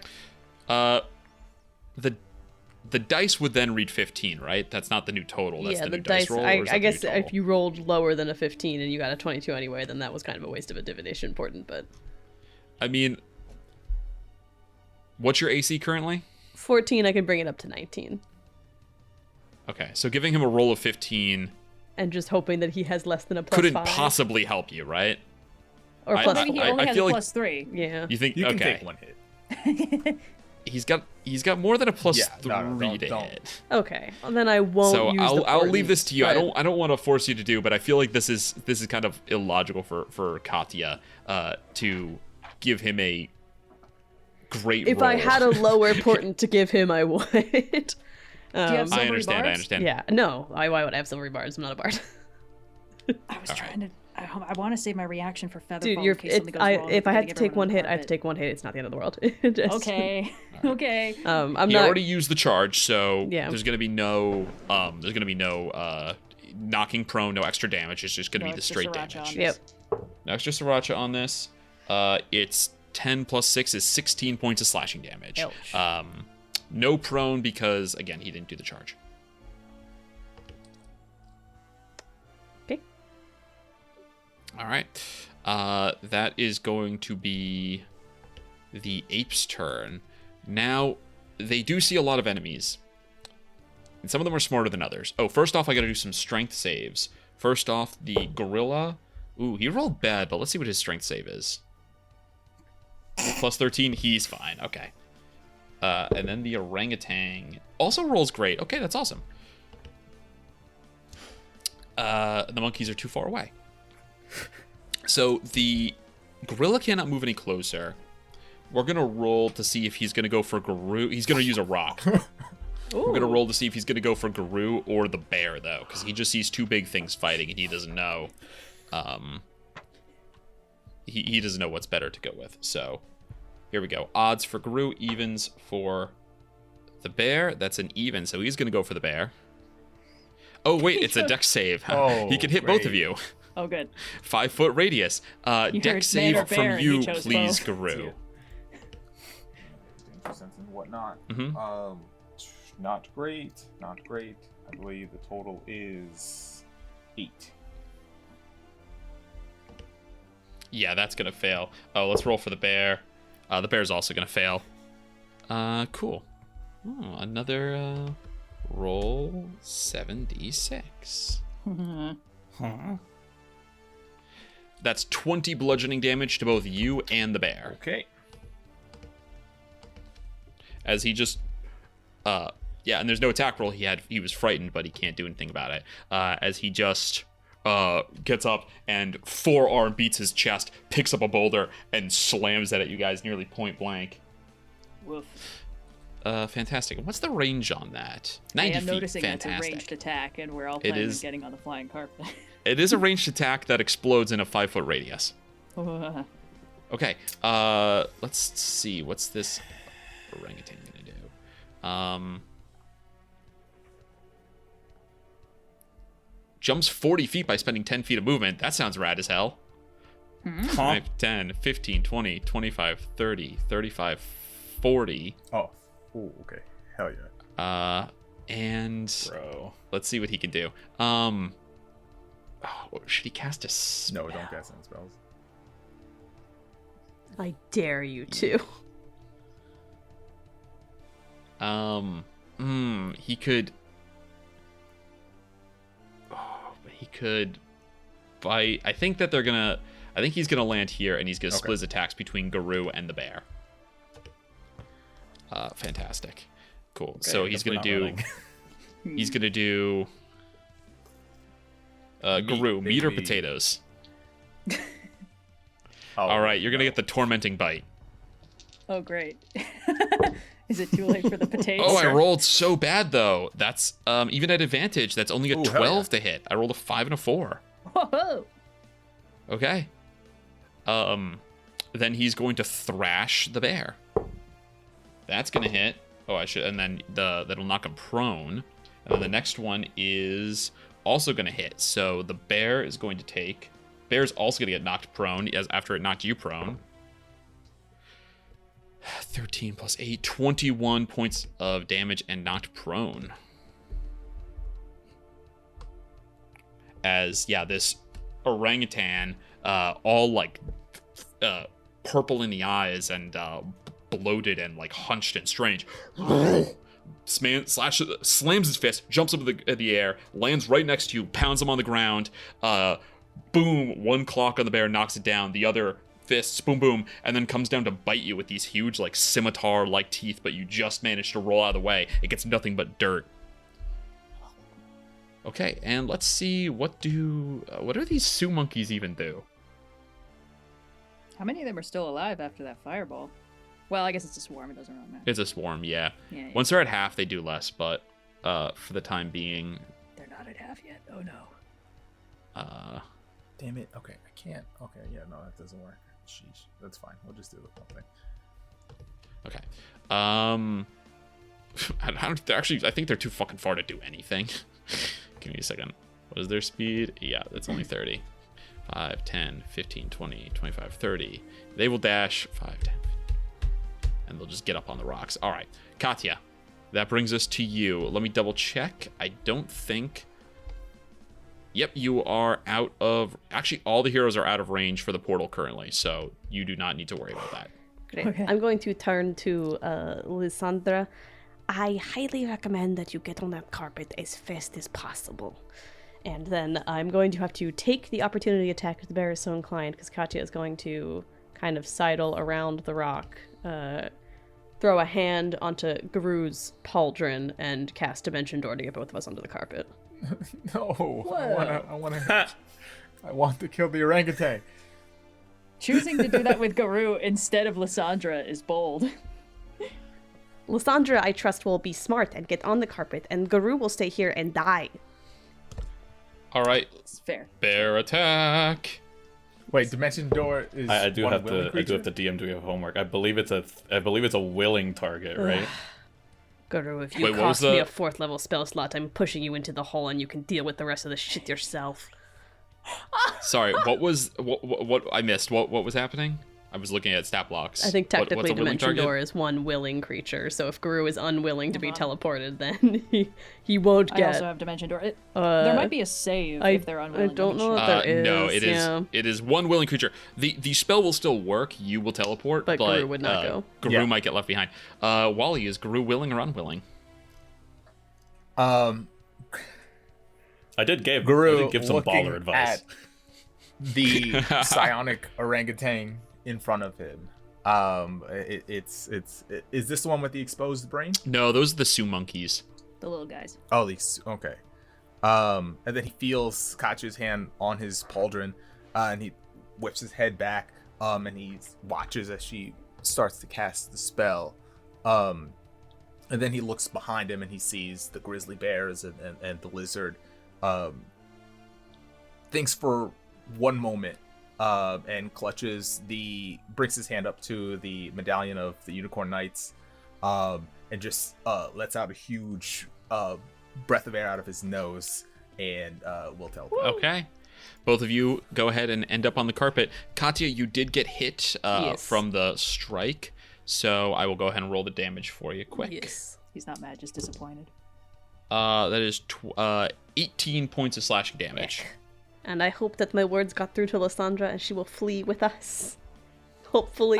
Just for the initiative management, it might be a good move for somebody on the carpet, if possible, to just do like a touch attack to just try and grab her, sort of do like the handshake thing and just take off with the carpet and get her on the carpet on her initiative.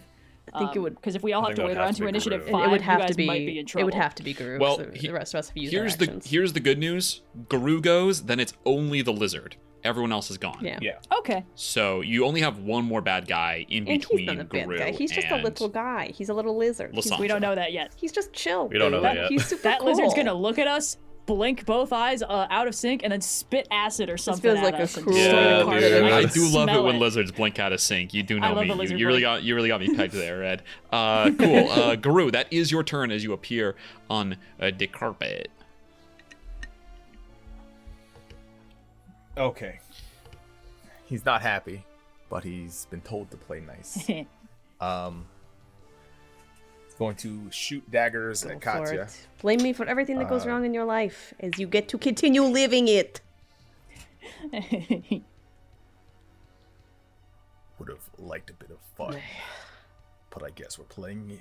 I guess we're going to continue to be delusional and play the role of Garou, heroes. if you continue It's gonna to go pester over. me like this, I will shatter you to the very core of your being when we get out What are of you all this still fight. doing down there?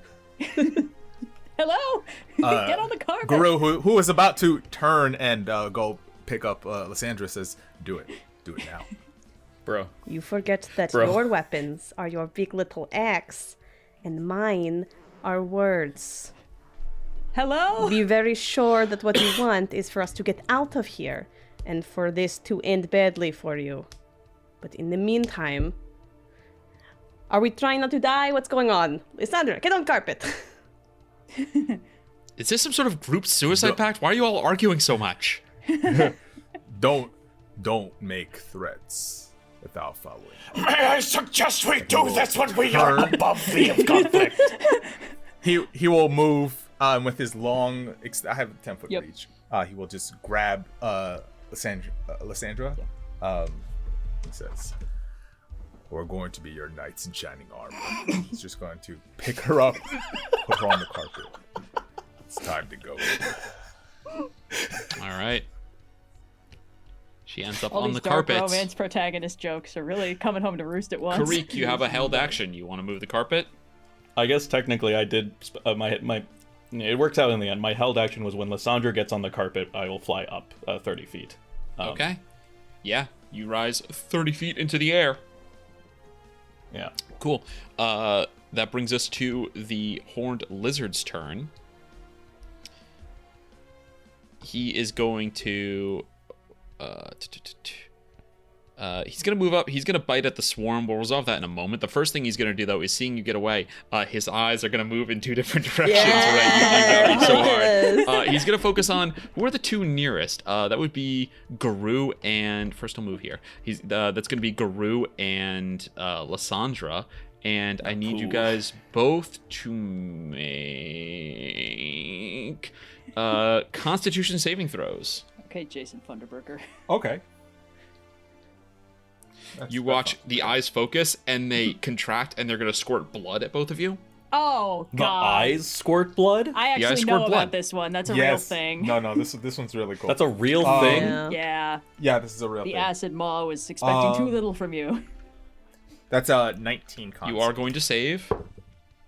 Lysandra is going to fail. You see it squirts. She goes, "Oh, this part sucks." You get hit with the blood, and you feel all of the muscles in your arm seize, but you shrug it off. She gets hit with the blood. It splatters up her bare arm, and you see that her arm also seizes and begins to turn gray. She is turning to stone. What the fuck? I have a reaction here. Yuck. Hold up. Let me find this. I believe I can. Oh, actually, there's no room for me to misty step anywhere on this carpet. Actually. Yeah. Never mind. Okay. He'll bite at the Sioux monkeys. He'll hit, and they'll take some damage. 46. We'll honor it, even though I don't think it's going to matter. 8 plus 5, 13 plus 3, 16 points of damage. As he literally just grabs one and horks it down. Yoicks. Fantastic. That brings us to Lysandra's turn. She kind of like flings the blood off of her now, like almost like it's you fall asleep on your hand and you can't quite move it right. She kind of shakes her arm to start to move like that. The stone is starting to creep up. She'll look around and she sees that Garou has the great axe, and she'll lift her arm up. She says, "You have to cut it. You have to cut it off." And then she holds her hand up immediately. She goes, "The stone, not the arm. The stone." Says, "Are you sure? We can fix that." Don't take the arm off. Just cut the stone off. You will be fixing it. Yeah, a weapon that deals slashing damage can remove the infection. Cool. That's going to bring us to Kireek. Take us out of here, buddy. Is this... so the thing that's afflicting Lysandra, is that a disease or a poison? Let me double check the wording, actually. Where's the... You would not believe how many tabs I have open. No, it is a magical effect that is starting to restrain her. Okay. All right. Cut off arm it is. Cut off stone. Just the stone. It's like, so just to be clear, so I have the visual in my head. It's like a stony skin is forming on her arm. It's crusting over her currently. She's like, slice that part off, yes. but don't cut my arm off at the see. shoulder. Like, okay. Yeah. Yeah. Okay. Yeah, it's big. If you've heard the thing where it's like, yeah, you need to pour boiled water into your eye to flush it out. I need to be clear. Boiled. It was boiling. It is no longer boiling. Yep. Cut it off. The stone, not the arm.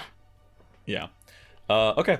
You know what? Goal is to just get as far away as possible and leave the circus, leave the monkeys to their circus, quite literally. So I'll use my action to double dash and just fly 60 further feet up. Okay. Ending 90 feet in the air. Mm-hmm. Tris. And the birds appear. Would you like? Yeah. So seeing. Oh, actually, that... sorry. May I do one more thing? Yeah. You know what? Since I saw this, I guess it's a little bit metagame. We didn't see that you threw the thing 90 feet, but you did say that it can be thrown 90 feet. But I will go ahead and use my bonus action to glimpse Lysandra. Pick one willing creature within range, within 5 feet. The next attack roll made against that target before the end of my next turn has disadvantage. Ooh. Okay. Very if cool. Garou's gonna have to cut the stone off her arm, might not be good to make him miss. It's not an attack roll. She's willing. Okay, great. It will deal damage. All right. I could do it recklessly. In which case, it might be more than just the. All right, bears. letting you Just know. for the fun, we're gonna see if any of these, if this bear gets pulled into the portal. Yeah, this one's gonna go 5, 10, 15 towards the portal. Wait, is it not my Bro, turn? why the fuck are they fighting for this? I'm area? sorry, Tris. It It's is your just- turn. I got Yeah. I got a little distracted there. I wasn't sure.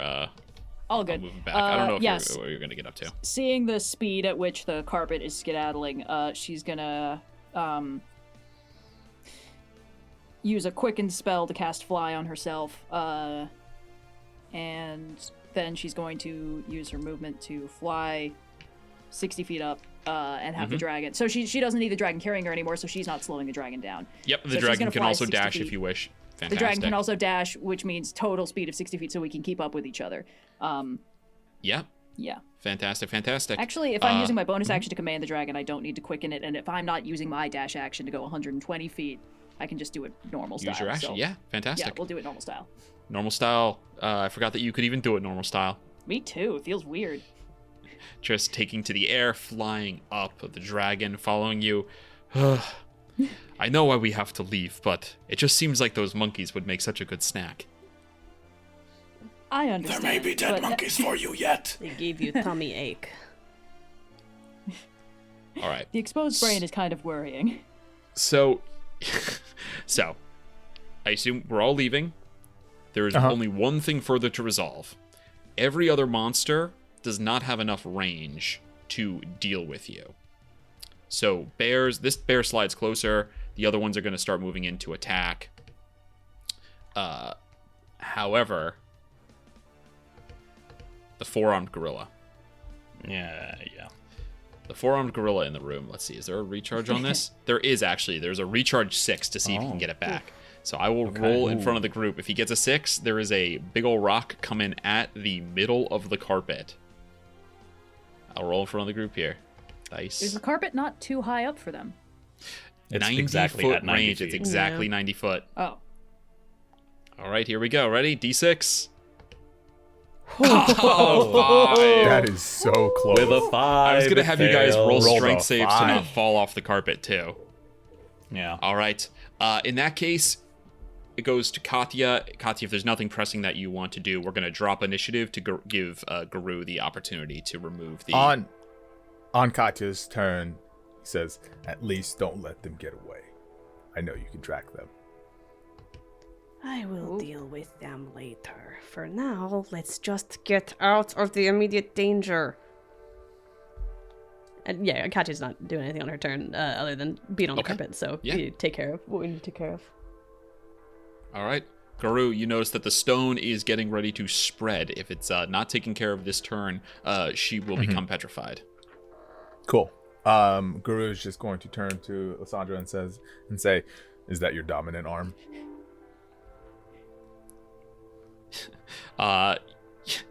Yes. Please be gentle with it. As halfway through that sentence, the axe comes down and just gets the petrified bits. Go ahead, roll 2d12 for me. Hold on tight, spider monkey. 2d12. Yep. Easy. Okay, interesting. 4s. Okay, 8 damage.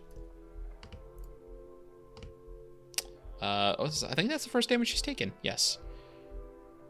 It's her to 50 hit points. All right. With that, everyone escapes up into the sky, and you leave the fighting behind you. The lizard turns tail and runs after it becomes clear that the bears are outmatched by the primates. The bear bodies, which, by the way, there were no dead animals around before, get pulled into the portal once they're no longer strong enough to resist. And the apes have clearly taken it. You watch the lizard, the giant forearm gorilla goes to grab the lizard, grabs tail, which pops off, and the lizard scurries into the ground. An actual ability they have involving losing their tails. Scurries into the ground and escapes. The bears die, and the apes retreat back to the woods.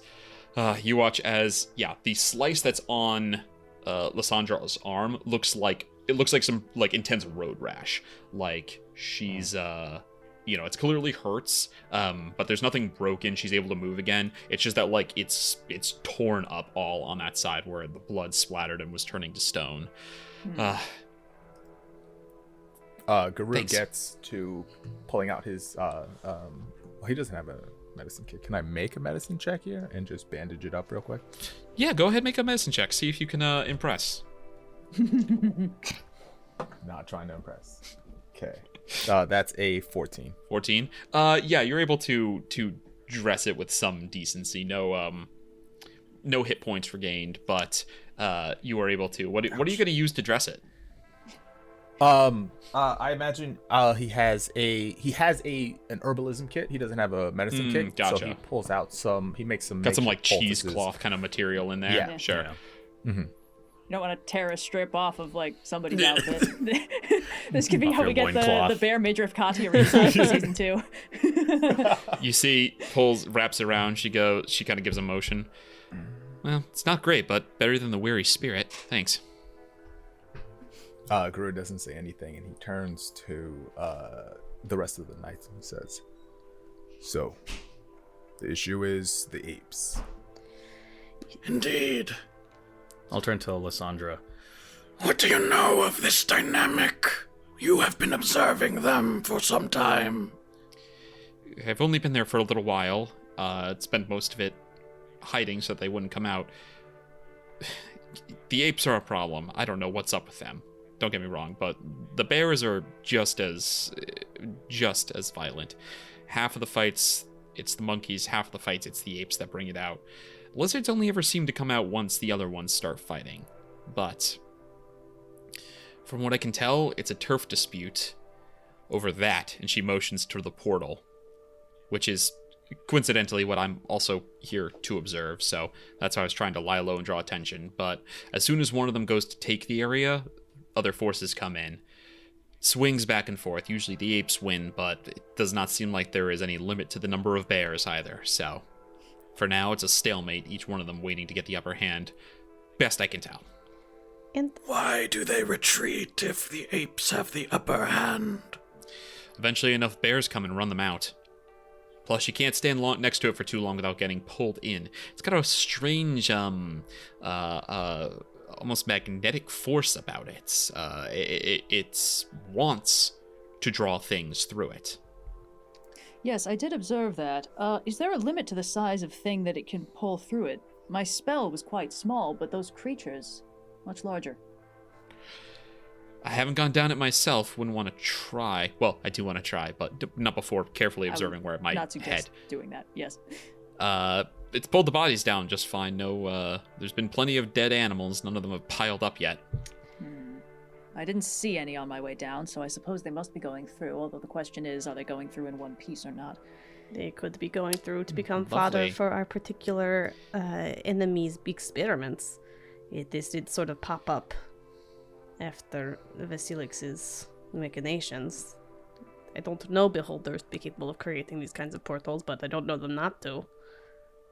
Could this not have been a natural consequence of the Warlord's domain moving to Brox? I suppose. Oh, believe me, there's something quite unnatural about this portal. Really? Can I ask you, Lysandra, why are you here? Like, I know you said you're looking at the portal, but, like, are you on a research expedition? Are you local? I mean, you keep saying Burke, so I assume you're not from around here, but, you know. Oh, apologies. Lysandra from the prime then Sigil. Oh. They call me Gateseeker. I'm a bit of a self-taught expert on magical portals, plane shifts, doorways, things of that nature. Most of my work is in Sigil. I keep a pretty thorough catalog if you've ever been the many doors to many planes. But I heard about a special portal, one that was quite large in the Beastlands. I came to check it out. I assumed it would be gone by now because, as you all know, Beastlands a chaotic plane. Portals between the different layers are never permanent. This one has not moved. This portal? The Yeah. one where this constitutes quite large? Yes. Normally they're like a hollow in a tree or like a small cave under a hill. The fact that you can see this from the sky, yeah.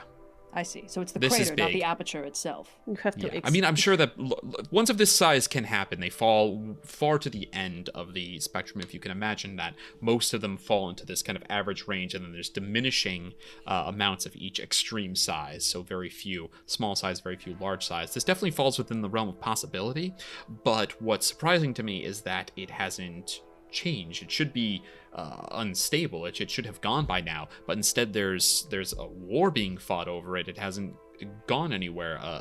It's been here so long, a standing stalemate has cropped up. Yes, all of this is very interesting, but I hope you have your notes. And it's time for you to go home.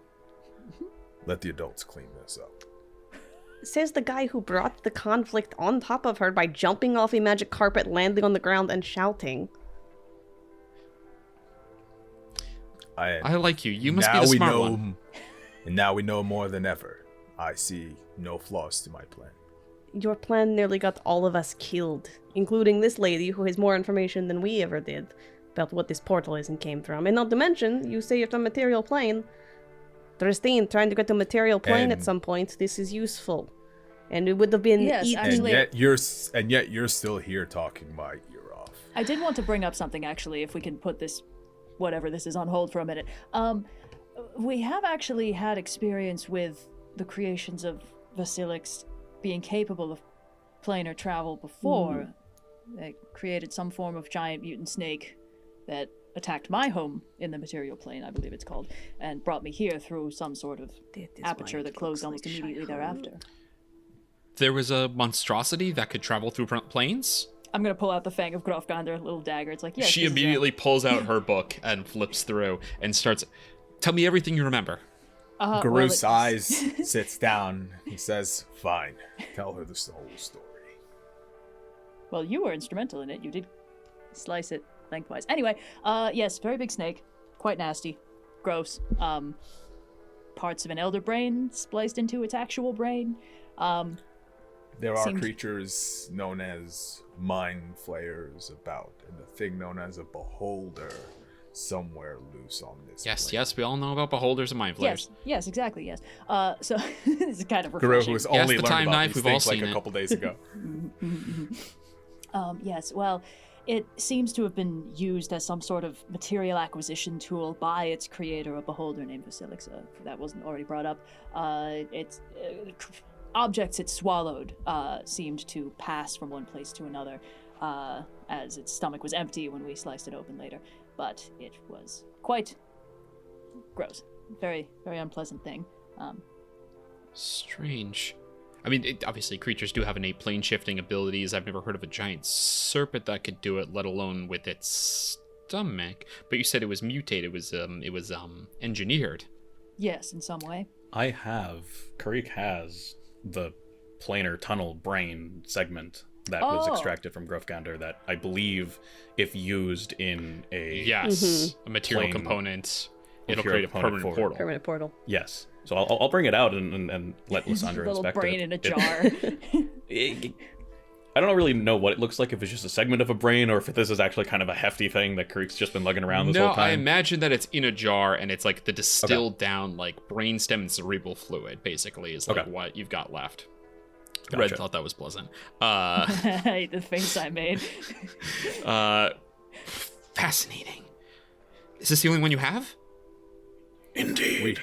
It's the only one. You we see, have. she Bits begins and to like do an pieces. identify to like get more information about it. Pulls open her, flips through her spell book, Needless to and say, starts to identify to like learn about it. the evidence is pointing to the beholder that we are tasked with taking down, tampering with creatures in this plane to give them some degree of planar shifting abilities, if not a full proper plane shift, the ability to make temporary portals or small ones. And this portal that you have been observing seems to be pretty in line with what we've been observing in the creatures, but it is unique in that it is not specifically a creature as far as we know, although it does strike me as rather worm-shaped.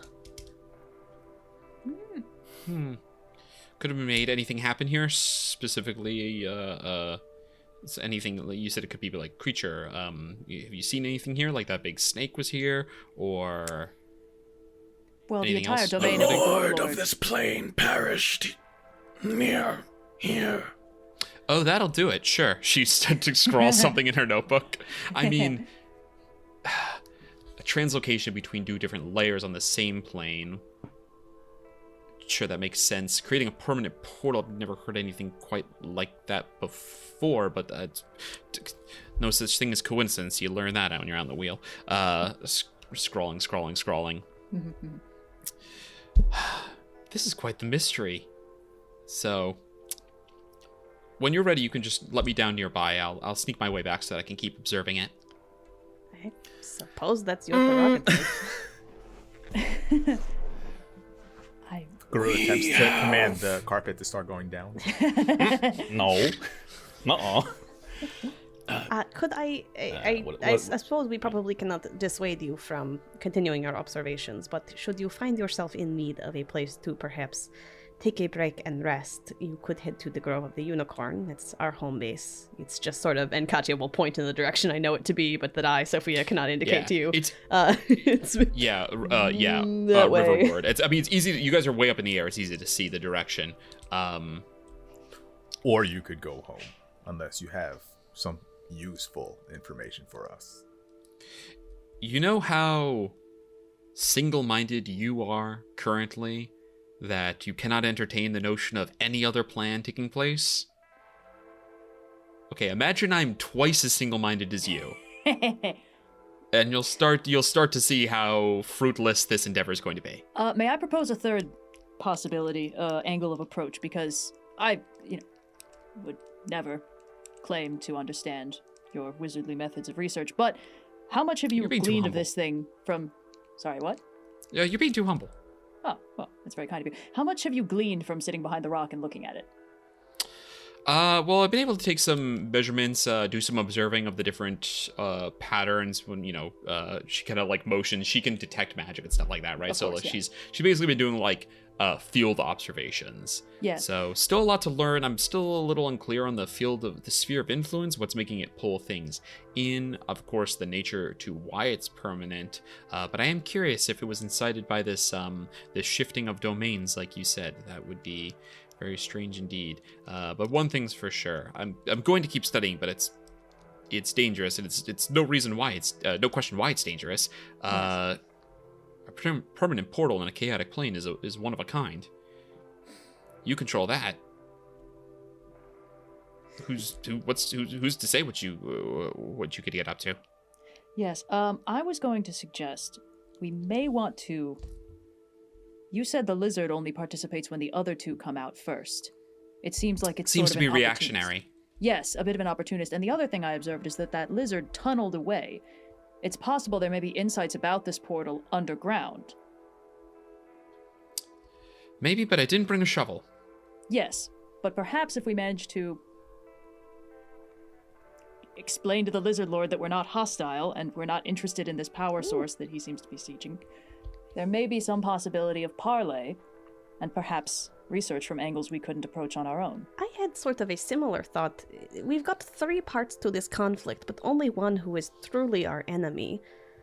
Perhaps we could parley with the Lizard Lord to gain access to these tunnels, and if we intend to assault the Ape Lord's sanctuary, which I would recommend we fight him in the jungle and not at this site where others are prone to show up, perhaps we could recruit the bears to assist. It sounds like they're relatively easily matched, and the enemy of my enemy is my friend.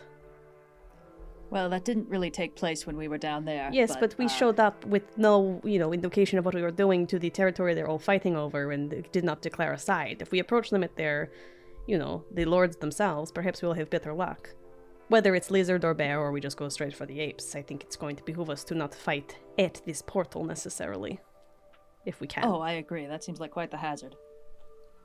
The answer to why these beasts quarrel over this portal still escapes me. Do they realize the value of it? What purpose do they wish to have in a plane beyond this one? I think maybe not for the bears or the lizards, but for the apes. And if Basilisk is behind any of this, having permanent access to Brux, beneficial. Yes, I suspect the apes are kind of the core of all of this, and if we are to deal with them, then a lot of the rest of the problem will sort of lessen in severity. The lizard and bear, at least. Or, of course, or we can destroy the portal. Can we? I've just watched 4 nerds argue about its specifics, yapping my ear off. Fascination. Merely close it, and perhaps the conflict goes away, and perhaps they find some other way to establish a new portal, but the conflict stops from this existing in this point. Make a persuasion check, Garou.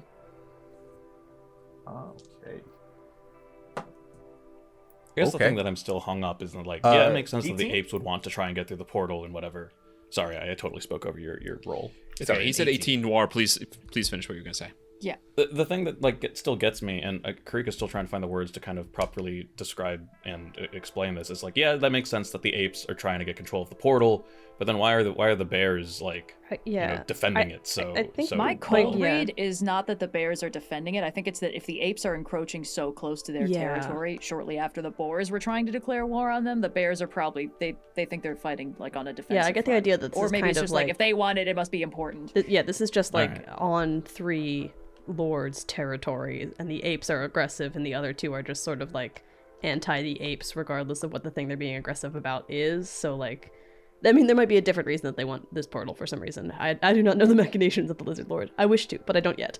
But I think at least Katya's impression is... Tell us how you really feel. I would love to meet the Lizard Lord. All right. DC, sorry, on a persuasion... I'm sorry to interrupt. I want to, before we get too far away, on a persuasion of 18, Garou said something, actually, with some wisdom in it. And you see that Lysandra kind of ponders for a moment. Just kind of scratches at her hair. By the way, she's like 6.5 feet tall. She's like a really tall woman. She's taller than all of you, Buckaroo. And she's got this like huge head of like blonde hair, like I said. She's like 1.5 taller than me. She's like really tall for, again, she just seems like a normal human. She's not like a Goliath or anything. But she kind of ponders and she considers and she says, if closing it was for the best, and I can see arguments why it would be, I don't know how to go about doing it, but I bet I could figure it out if I had time. Perhaps. Now, I have a reason why you should stay. By all means, point her to the grove. Well, I assume that's her time. Well, she would need to remain here, would she not? To study the portal. The time requires study at the portal. If you want to leave Depends her on how quickly you want it done. You want the information sooner rather than later, I gotta go there. Can I... Look, I'm not going to say no to putting my feet up and taking a day off, but It sounds to my experience, these things are kind of times of the essence, you know? It sounds to me like there are kind of two options of the similar route that we can take. Regardless of whether we close the portal, Lysandra is time. So we need to be acting in the meantime. We need to take out the ape because they are very clearly aberrant in the same way the boars were, and that will continue to present problems regardless of whether we close the portal or not. Plus, they are our only lead to finding Basilix. The bears and the lizards, however, are a bit more of a known quantity.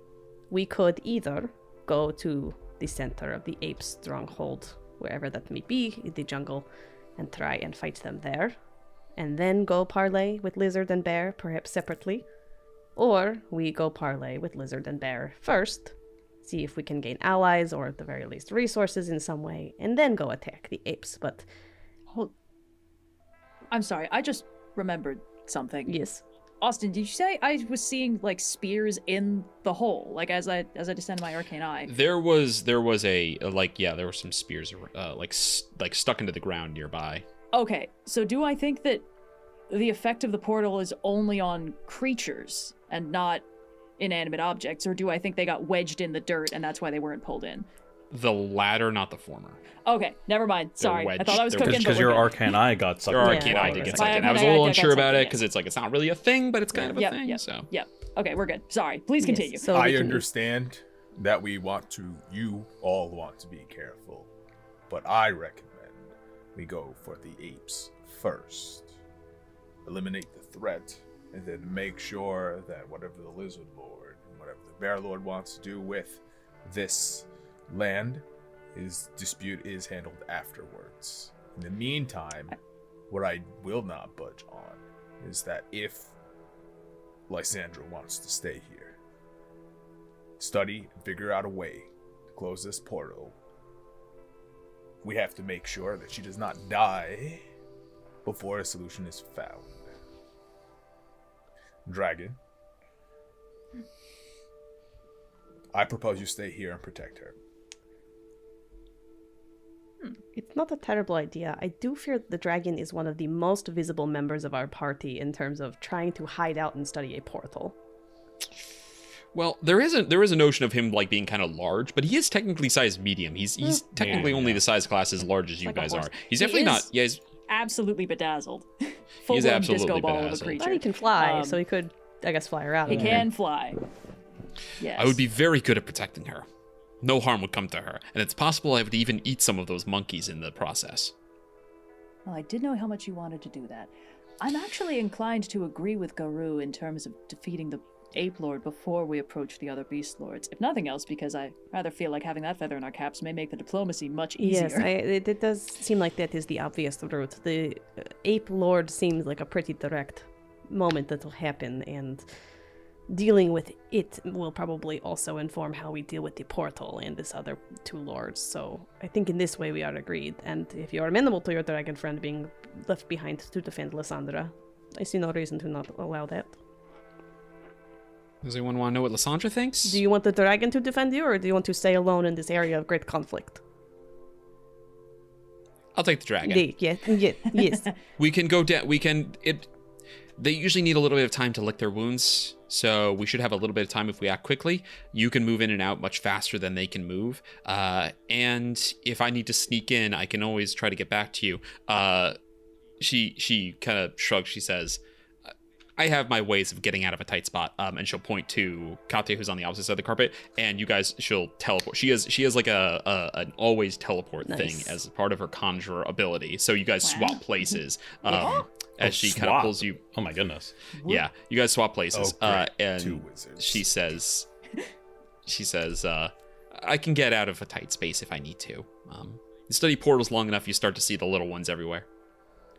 More power to you. Okay, sick. Okay, I like so her. plan is Lysandra, who, nice to have you along. If you survive this, I would love to pick your brain a little bit about tuning and the way that the plane spell works, but that is a conversation for another time. You and the dragon are going to go and sneaky try to find a way to close portal while we go fight Ape Lord, and then after that we'll do some diplomacy. And that's the day. Say that's Vidania. Yeah. It's a good plan.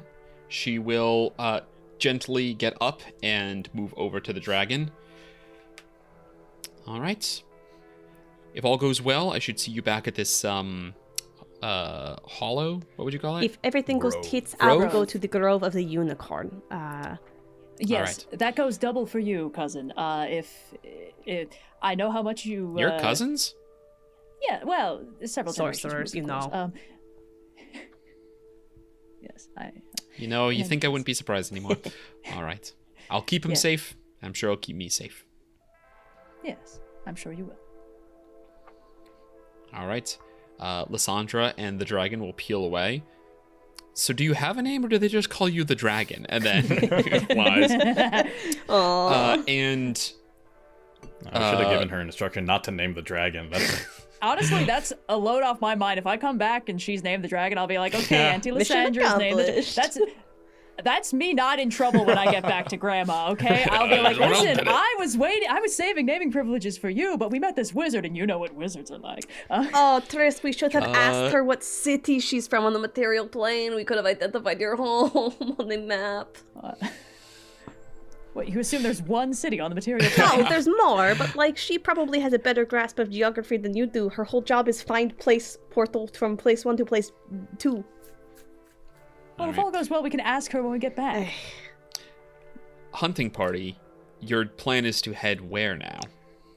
I guess think to we're- the ape yeah, I lord think- to fight it. The apes were pretty big, Okay. and there was, I mean, Tris, you've been in the jungle before, but, Only the top part. yeah, I met, do you remember if there were any, like, signs of, like, tool making, or, like, a large gathering space of some kind? Anything that, like, might help guide where we're going? Because I assume we're gonna kind of fly over the jungle, but, Yeah. Why don't we pick up on that thread after we come back from a break? Cool. Yay! Sure. So take a moment to think about it, and we'll see you all back here in just a minute. Rolling with difficulty. The Badlands.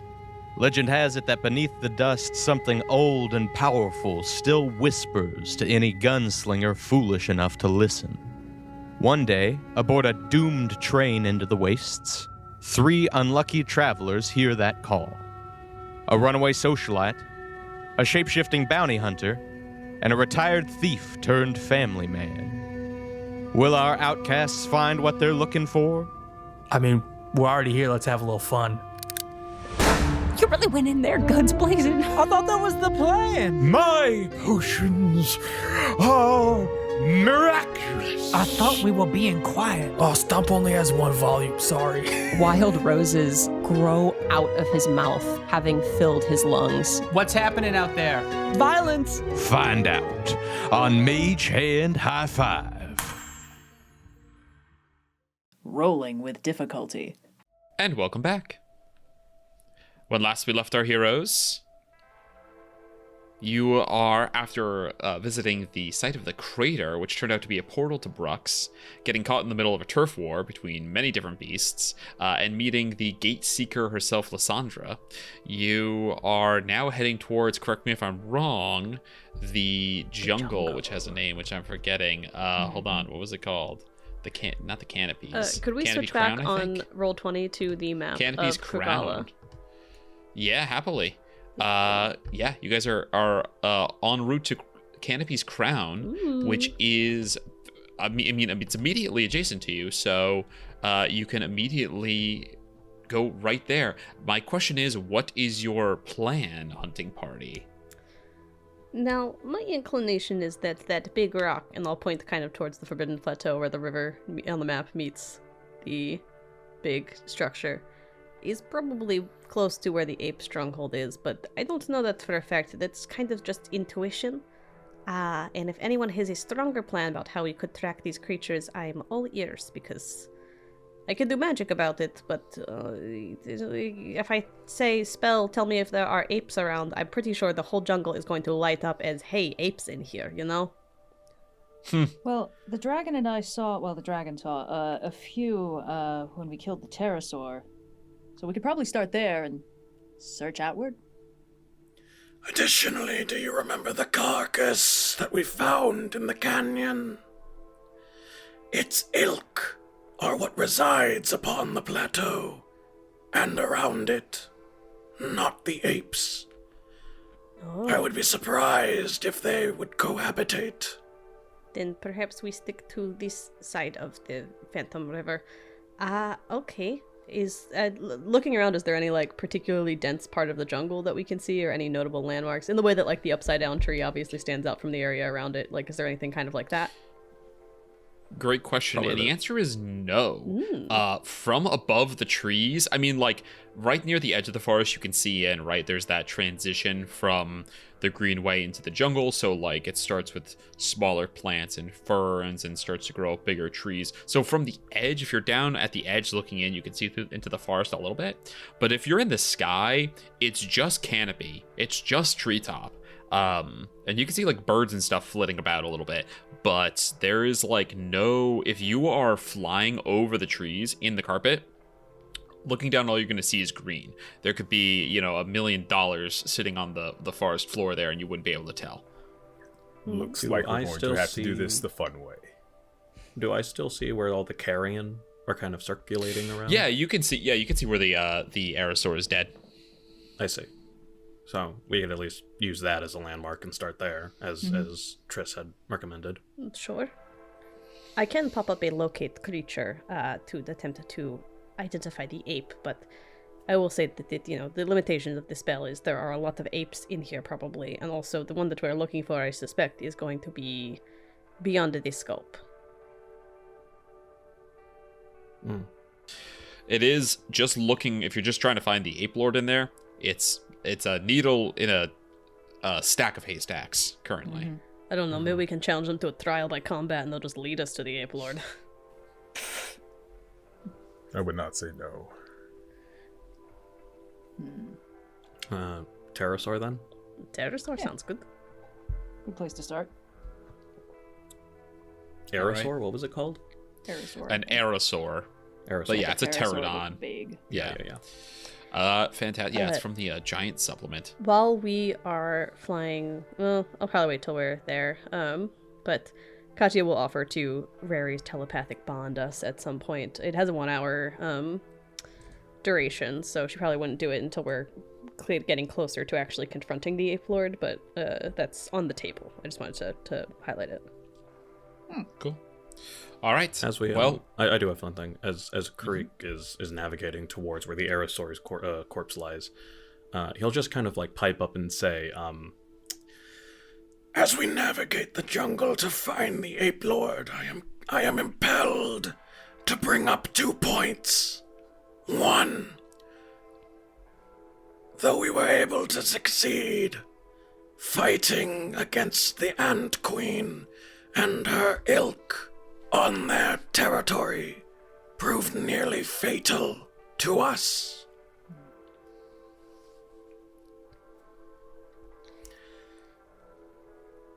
And the second, apes are bigger than ants. Yes, it would. I think behoove us to have as much caution as possible, but I don't know that there is any way out of a direct confrontation here. From your information, at least, it seems that the Ape Lord is even more directly aligned with Vasilix than the ants were. I assume that if the ants were not open to communication, the apes will probably not be. But maybe that is egg on my face, I don't know. Only one of the ants was mutated. Well, some of them were larger than normal, but nothing on the level of the apes we saw at the crater. I suspect... This leads me to believe that perhaps Vasilix and his enucleator may be here. It's possible. This could also be what happens if we don't step in the case of the boars, for example. If the experimentation progresses, you get many, many more and much more severely mutated creatures. Yes, perhaps. But what this tells me is that there must be somewhere capable of creating those mutations in the creatures, and that may stand out in the jungle in some way. I am inclined to believe that we may need to follow Garou's lead in the specific tip that we perhaps do need to be searching below the trees. Oh, yeah. No, I think we're all I assume this conversation is happening as we're dipping below the trees and take out to the Oh, well, okay, then never mind. Well, flying over so that you can travel with ease to get to the dead Aerosaur, you arrive. It's a little way. It's kind of imagine it's kind of where like the W in Crown is. Okay. Cool. Oh, okay. So it's a little ways in. It's not super far. Yeah, we didn't get far But before we yeah, got a fight. it is impossible to miss. There are swarms of birds here, and as you get close, the air is also thick with insects. Everyone is here having a smorgasbord on this just Titanic. I mean, when a whale dies in the ocean and it's it gets swarmed with all this stuff. Same deal going on here as it lies atop broken treetops. There are vultures and other carrion eaters and just flies everywhere. And yeah, if you wish to go below the treetop, under the canopy, no better reason than just get away from all of this stuff. The air is starting to stink too up here. Gross. Yes. It was rather more picturesque when it was freshly killed. The dead dinosaur was more picturesque earlier as opposed to now? Do you mean when it was alive? No, I mean when it was freshly refrigerated, because I had set off an ice ball in its head. It's surprisingly beautiful in a way. It is Keep quite telling the yourself kill. that. Now, Thank you. the real work begins. Garou's going to walk up to any of the critters in the carcass. And Oh no, are we that close to the carcass? I was kind of thinking we were maybe going away, like upwind. Garou's going to or start. downwind. Garou wants to start with the No, carcass. He wants to ask the critters about. Yeah, I mean, you can like stand in the treetops too. They're thick treetops. If you want to hop off, you can't like walk on it like land, but you can make your way across branches. Triss looks at the tree. She with broke only a with little her bit body. of difficulty. She fell 500 feet and is like, maybe not that one. Yeah. So Garou will. Yeah, there's just a Triss shaped hole in the, like Wily Just Coyote. in the bark where I peeled myself off. Garou stops and says, "Did you fall?" Just a little bit. This was the first thing that's actually made me unable to maintain my flight spell. You can Quite see the like the way to shape go. of her hair. It was very stiff with the cold at the time. And yet you survived. Well, all right, critters. All right, you're gonna go up to some of these beasts. Yes. All right. Yeah, they're bird for the most part. They're just gonna kind of give you a berth, right? Like they don't leave, but you get close and birds like flap away, try to keep like 20 distance. Yeah. The bugs have no care. Yeah. In fact, a bunch of the flies are interested in you. Yes, I would hope so. Yeah, I'd like to like an animal handling check. As I'm gonna ask them in beast speech. We're looking for not just the apes, but what has become of them. Something has changed about them, and we're looking for the direction, the source of their aggression. Fantastic. Yeah, go ahead and make me animal handling, but go ahead and use your charisma. Hell yeah. Let's go. Okay, I rolled a 2. Plus a nice bit of change, but I don't think it's gonna matter. Charisma plus 3 plus proficiency. 10? 10. You come in, and a lot of the birds give you a berth, except for you see one. It is absolutely massive birds, like half the size of you. This huge, enormous condor, this Andean condor, so this big vulture-looking thing. Bald head, white ruff, black and white feathers. It's got these eyes that have like a red ring around them.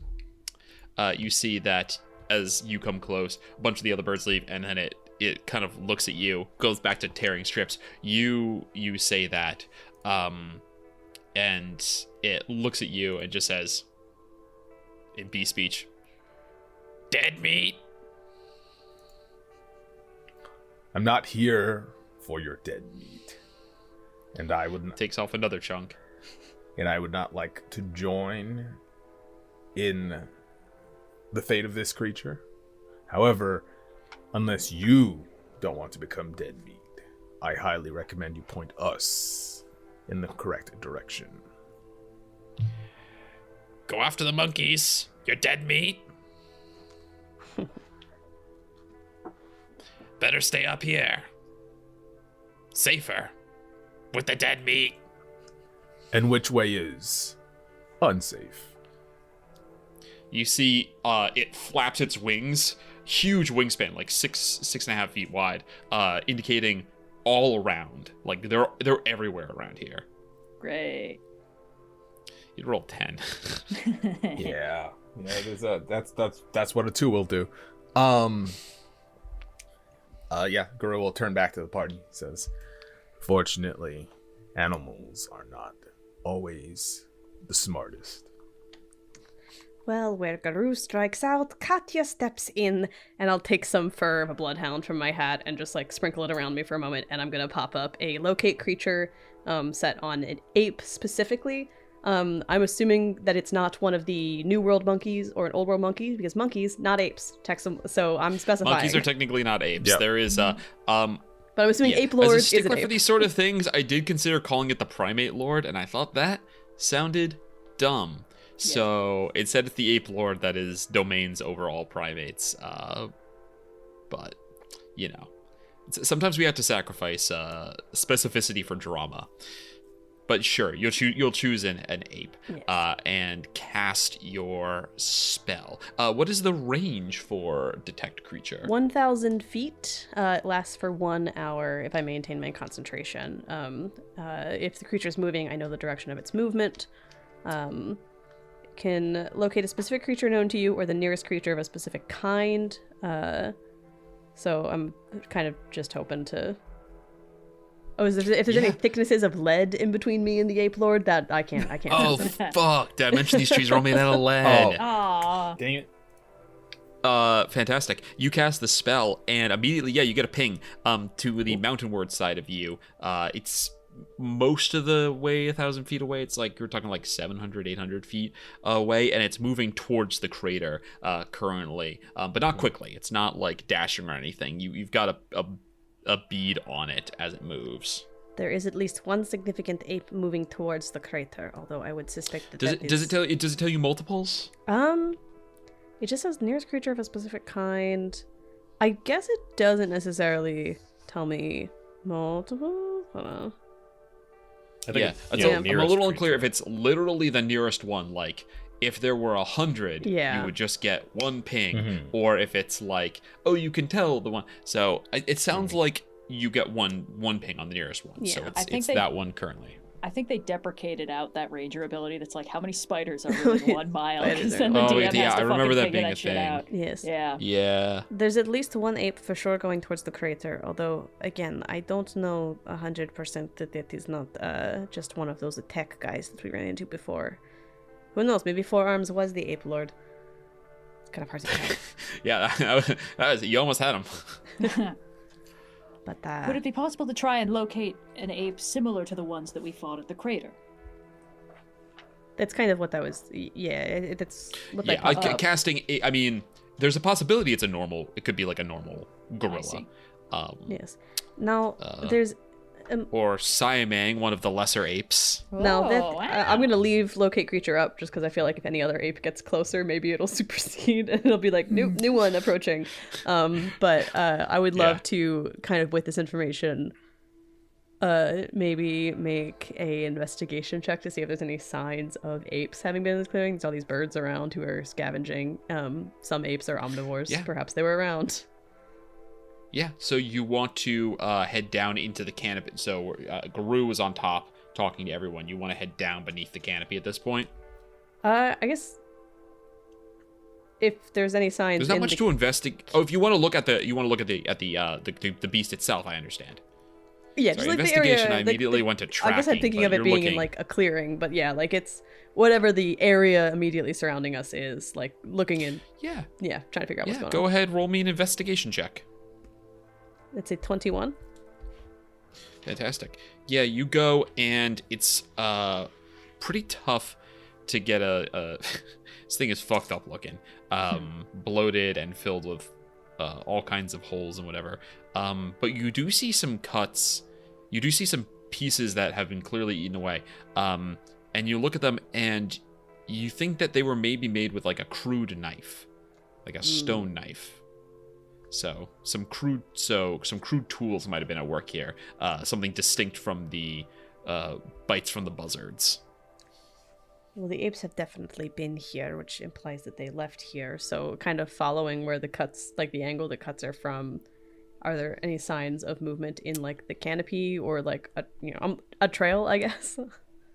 No, not up here. There's no like sense of any kind of trail just by looking at the treetops. And it's not like you can look at the cuts and be like, and then they walk that direction, you know? Yeah. No Aragorns here. No Aragorns here. Yeah. So if you want to, first you still have your bead, and if you want to do tracking, you absolutely can, but you're gonna have to head below. Is the I know the coverage is dense enough such that we can't have a line of sight to the ground from above the treetops. Is the what's the word? Is the distribution of trees wide enough such that we can use the carpet once we're below the canopy? Kireek has been in here before, so he would know. Yeah, it's a great question actually. Let me double check. I have maps from when we were in there, so let's take a look and see how close the maps are. I mean, the carpet's only 10 feet across. I would say yes, but you're basically going to be in difficult terrain constantly. You just have to like not run into trees and branches. I think and if we go below the canopy, it's going to be up high or down low. There's branches with epiphytes and things, so plants that grow on plants, right? Epiphytes that are everywhere, so you're dealing with something wherever you go. The carpet can move, but it's just slowly. Okay. And it wouldn't be difficult terrain if we were just walking normally. I think it would definitely be difficult terrain at the bottom of a rainforest. It's actually not as bad as you'd think. It's not all difficult terrain. There are some places of difficult terrain, but you can like walk around them. I know you're not like thinking. Most of the plant growth is actually in the treetops or on the branches. Not as much sunlight is hitting the forest floor, so makes sense. you gotta walk around big ass tree trunks, but it's not like chest high foliage everywhere. There are places where it's like that, but you can walk through. All right, so maybe it would be beneficial for us to touch down and just go on foot from here. I think so. Cool. On foot it is. Yeah, may as well. As Garou finally I can deploy my quicksand trap. Moves away from the carcass, he walks up to each and every single one of the knights and taps them on the forehead gently, and I'm going to cast Spider Climb on everyone. Oh, hey, okay. Okay. Then he's... How long does that last? An hour concentration, I believe. Gotcha. 1 hour concentration. You can cast it on multiple people? At higher level. Cool. You can target one additional creature for each spell slot above second. And these are pack slots, and they're 4th level. So yeah. And I'll So that's 3 people then. 3. Yeah. Above second, so 3 people. Okay. Well, yeah, second gets you 1, and then you get an extra for third and an extra for fourth. Katya has a lot of teleportation abilities, and also we don't like each other. If you don't want to give it to me, that's completely fine. Yeah, there we go. That works. But I will go up and tap Kireek on the shoulder with the Staff of Possibility and give you a death ward, just kind of preemptively. It lasts for 8 hours, so no reason to do it now. I can never die. Don't. It's one time. So, if we can find one ape, we can find the rest. Right. Yeah. All right. On foot you go. Is the plan just to follow Katya's... I got it right. Katya's locate creature to bring you to the apes? I don't see a problem with that. Like, it might not be the ape lord, but it's like... If he's heading towards the crater, then he's obviously working for the ape lord, so we can... kind of capture it, take us to your leader type deal. Yeah, sure. It would also probably be good to head that off before it reaches Lysandra and the dragon, if we can. That is also true. Then let me lead us to victory. Ha ha ha. Anyway, it's that way. And I got the whole point and start trudging. Okay. Trudging through the jungle. Vibrant and full of life. For those of you who have been spending, which is all of you, spending most of your time in the temperate forest down by where the Grove of the Unicorn is, that is also lush and beautiful, but this place hums. Everywhere you look, there are surfaces, and every surface there is some kind of life, whether it be a beautiful lichen crawling up the side of a tree, or an orchid kind of roots dangling, or bromeliad roots dangling underneath it from a branch. ants, however you may feel about them, crawling out of a hole at the base of a tree. A long, looks like a centipede, but it's like purple and kind of fuzzy, crawling up the side of a tree. There is noise and sound and vibrant life everywhere you go here in the jungle. And so you make your way following the locate creature. Traipsing through, you hear passive stealth here. Yeah, you guys are able to hear them as you start to get close, and you're 100 feet away, you're 50 feet away. You still can't see anything. The trees are so thick, but you can certainly begin to hear the sound of foliage being crushed under heavy weight. Something is approaching. And it's not a closer ape. Right now, it's your ape is pinging. It's the ape is in there. And it's right now. You guys have, so they were here moving this way, and you were down here, right? So it's been going like this as you chase them. So you're coming up just behind them currently.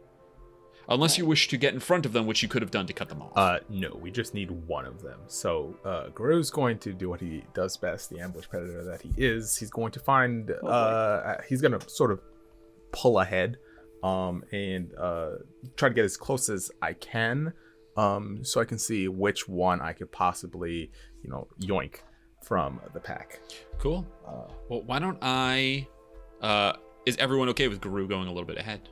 Yeah. Yeah, why actually, not? this actually seems really well suited for him. This is one of the few situations where actually his method is the right one. Fantastic. One of the So safest I will go characters to ahead go off by himself and potentially get in trouble. Yeah, reveal the map to you. Ooh, trees. Trees. Many trees. Attacked by And I don't think any of them are going to... What your passive... You have a perception skill, right? Yeah. Yeah, none of them are going to beat your passive perception. They're not trying to stealth, and they're not that naturally stealthy. Okay. So I will reveal to you all of the creatures. So you have another one of the four-armed gorillas, another one of the psionic orangutans. They are both on the forest floor, and then there are 3 swarms of soup monkeys that are traveling in these little packs that are way up. They are way up in the trees at the top. So we're talking, these trees are like 80 feet tall. So we're talking 80 feet up in the air. The soup monkeys are traveling in these little chittering swarms. So why don't you go ahead and drop yourself at the edge of the map back here. And I'm going to need a stealth check because I assume that's what you're doing, right? So so let's go ahead and drop you. Okay, I roll great on the stealth check. Okay. Hey, that's huge. 25. 25. Okay. So, passive perception, that's definitely going to beat all of them. Do one more check here. Sorry, I'm just making sure that I have not missed any features that let them like mind flayers can tell when a creature's nearby just because they have a brain. Great. Just making sure I'm not missing anything here. And the answer is no. So you are currently hidden from them. What would you like to do, Garou? We are all mind linked, correct? Oh, did we do that yet? Yeah. Did you want to do the telepathic bond? It is concentration, which means you could have cast it when you found them, but you would have to drop the locate creature. I don't think it's concentration. Rory's is not. Oh, my mistake. Never mind. Hold on, let me double check that, but I'm pretty sure it's not. I believe you guys. I think I was just misremembering. Yeah, no, it's ritual, but not concentration. So at some point before we started on our hike, Katya would have cracked 2 eggs, one in each fist, and linked all our minds. So that's a range of 30 feet, so I think it should be fine for this particular use case. It's when you cast it, it's 30 feet. Does it only lets you communicate to creatures within 30 feet? Oh no, the communication is possible over any distance, though it can't extend to other planes of existence. Never mind. I really don't use the spell very often. I didn't prepare it. It's just a default wizard thing. Okay, so you all hear in your minds, Garou says, 1 forearm, 1 flat face, 3 swarms. Are you currently wearing the ring that has Gant in it, Kireek? Yes, I am. Is that him? Is that Garou? I don't think that I would have linked up Gant, so I don't know that that's technically No, helpful. Kireek hears it in his. It's in Kireek's head. It's like a voice talking in Kireek's head. The soul in the the soul in the ring can there's talk no to way to Kireek. prevent its communication. Gotcha. I did, yeah. But I was like, is Gant talking to all of us now through Kireek? Because that doesn't really feel like the spirit of how the spell works. No, he just heard the voice in Kireek's head. It is, though not in the same state as you. He communicates like you. Guess he hasn't gotten you all killed yet. Not for lack of trying. That's what I would have said. Well, stick with him then. Maybe if he gets you killed, someone better will find me. I'll just leave that alone. Being mean to Kireek. Nah, he's used to it. No. All right, what's the plan, Garou? Okay, so which direction are they moving on this map right now? They're moving right. But I'm not going to do an initiative like they move to the right 30 feet. You move to the right 30 feet. We only have so much battle map. So just imagine the trees. It's kind of treadmilling, right? The trees are moving underneath them. And yeah, anything that is... There's kind of 3 layers here. You can see these kind of these like forest green trees. Those are trees that are about 40 feet up in the air. The bright green, those are all the way 80. And then everything else you can kind of poke and see the ground. And that's where you are standing currently. It's where the gorilla and the orangutan are standing. Gotcha. So I have 40 feet of movement. And Thorn Whip is I have 40 feet of movement. Thorn Whip is 30 feet range. And I can pull something 10 feet closer to me. Yeah. You're gonna kidnap the gorilla? No, one of the Sioux monkeys is what I'm trying to do here. Yeah. So don't worry about speed because again, you're just you're hidden. You're tailing them right now, so you get wherever you want to be, and you currently have spider climb up, right? Correct. Okay, I would have had you roll another check to see if you could climb stealthy, but with spider climb, I'll say that it's no more difficult than walking. So we're gonna keep that same stealth score. Guru is going to communicate his plan back to the other 3, and he's going to say, I'm going to grab one of the smaller monkeys. If you have any questions, let me know, and I will try to find the location of the Ape Lord. So the plan is to, sneak up behind Vine Whip, grab one of the Sioux monkeys out of the swarm, and interrogate it. Okay. Yeah. So, I mean, even odds all the monkeys in the swarm are psychically connected with each other, but like, if that's happening, there's nothing we can do to avoid a fight anyway, so we'll see. All right, Garou, place yourself where you'd like to be to make this happen. Okay. We're going over here. Okay. Are you going to be in the top of the tree just like these monkeys are? Okay. 80 feet above the ground. Go ahead, make your attack roll at advantage. That's not a crit, but it's pretty good. 20. You only need to grab it. 4. Okay, and I assume you don't want to kill the thing. No. Okay. 24, so hold on. You reach out, Thorn Whip, grab one, wraps around and pulls it. The thing is immediately knocked unconscious, like blacks out just from the force of getting whiplashed, and it snaps into your hand. All the other monkeys notice that one is taken, and your stealth breaks, and they all turn and point and scream. And yeah, we're gonna need initiative. Now, here's the good news. This is surprise. Now, the way surprise works in the new edition is that if you were hidden, which we'll say you're hidden even though you're breaking your stealth here, you're rolling at advantage initiative. If you were surprised, you roll at disadvantage. All of these guys were surprised. They did not expect to be ambushed, so they're all going to roll with disadvantage. And Garou is going to roll with advantage because you were hidden. Are all the rest of us also rolling initiative or not yet? So would you like to join the fight? Well, we're kind of far back. Yeah, Garu's gonna tell them, say, They noticed. Yeah, I mean, listen, you're one guy. You still have a chance to get out of here if you have some trick or something. Oh no, Garou, that's the thing. Garou can get out of here, no problem. Okay. Then everyone else is rolling initiative. You're going to be rolling straight, and you can place yourself all the way against the westmost portion of the map in any square along the westmost portion. So, let me go ahead and get some disadvantage rolls for these chuckle fucks. Should have aimed for a bigger one. That's fine. I mean, you really couldn't have kidnapped a bigger one. Now that you got one, and I assume you've you tie it to your belt or whatever. Now you can kill the rest of them with impunity if should you wish to. Add turn and add turn for this fucker. Yeah. Do. So here's the thing. I'm pretty confident I can get out of here, and they have not noticed anybody else. If you guys want to stay and rumble, Garou's down. But he has what he came for, which was at least one of them. Can you get out of here with the one that you got, or can you only get yourself Yeah, he's out? got it. That's okay. That's done. Yes. Oh, if he's got a teleport that can only teleport one creature, you're right about that. No, I can go completely invisible. Okay, yeah. Okay, however, if they're all psychically connected with each other, I don't know. Do we know that they're all psychically connected, or did they just see a monkey get yanked into the forest traveling through air? That is the question. I don't know. They have exposed brain, which tells me psychic, but whatever. I think it's worth a shot if Garou tries to get away, and then maybe we all hold off on doing anything until we see if that's gonna work or not. Yeah. But yeah. Yeah, just for posterity, we'll get the initiative rolls. So let me see what everybody rolled here. Kireek down at a 6. Okay.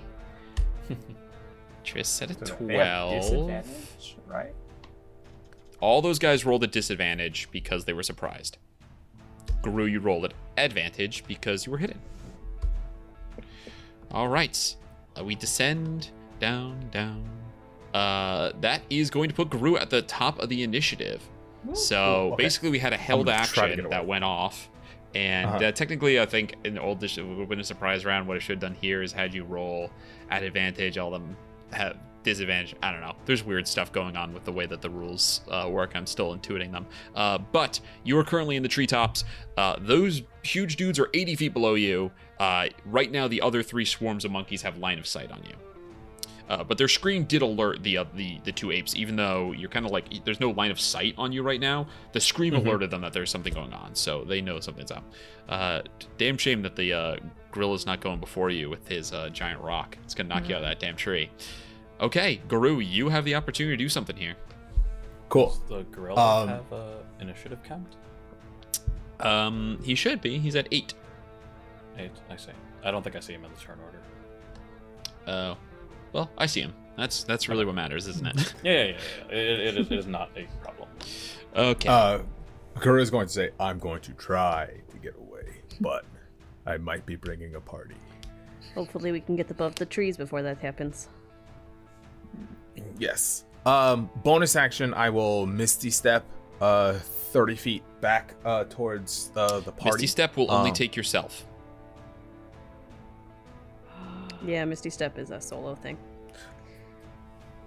The only teleportation spell that really takes other people is Teleport and Dimension Door. Yeah. Okay, the other thing I can do, I'll have to drop Spider Climb. Is the other alternative. I mean, there's always a regular hide, Could just take the regular hide action. You have to break line of sight, but you have Spider Climb. You have plenty of movement to find a new place in the canopy, and then you could hide. And then they'll use their turns to try to perceive you, and if they fail, then you've gotten away. Okay. Okay.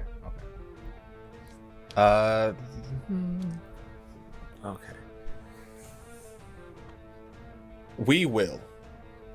Rock. You know what? We can get the spell slot back. We can get the spell slot back. That's not too.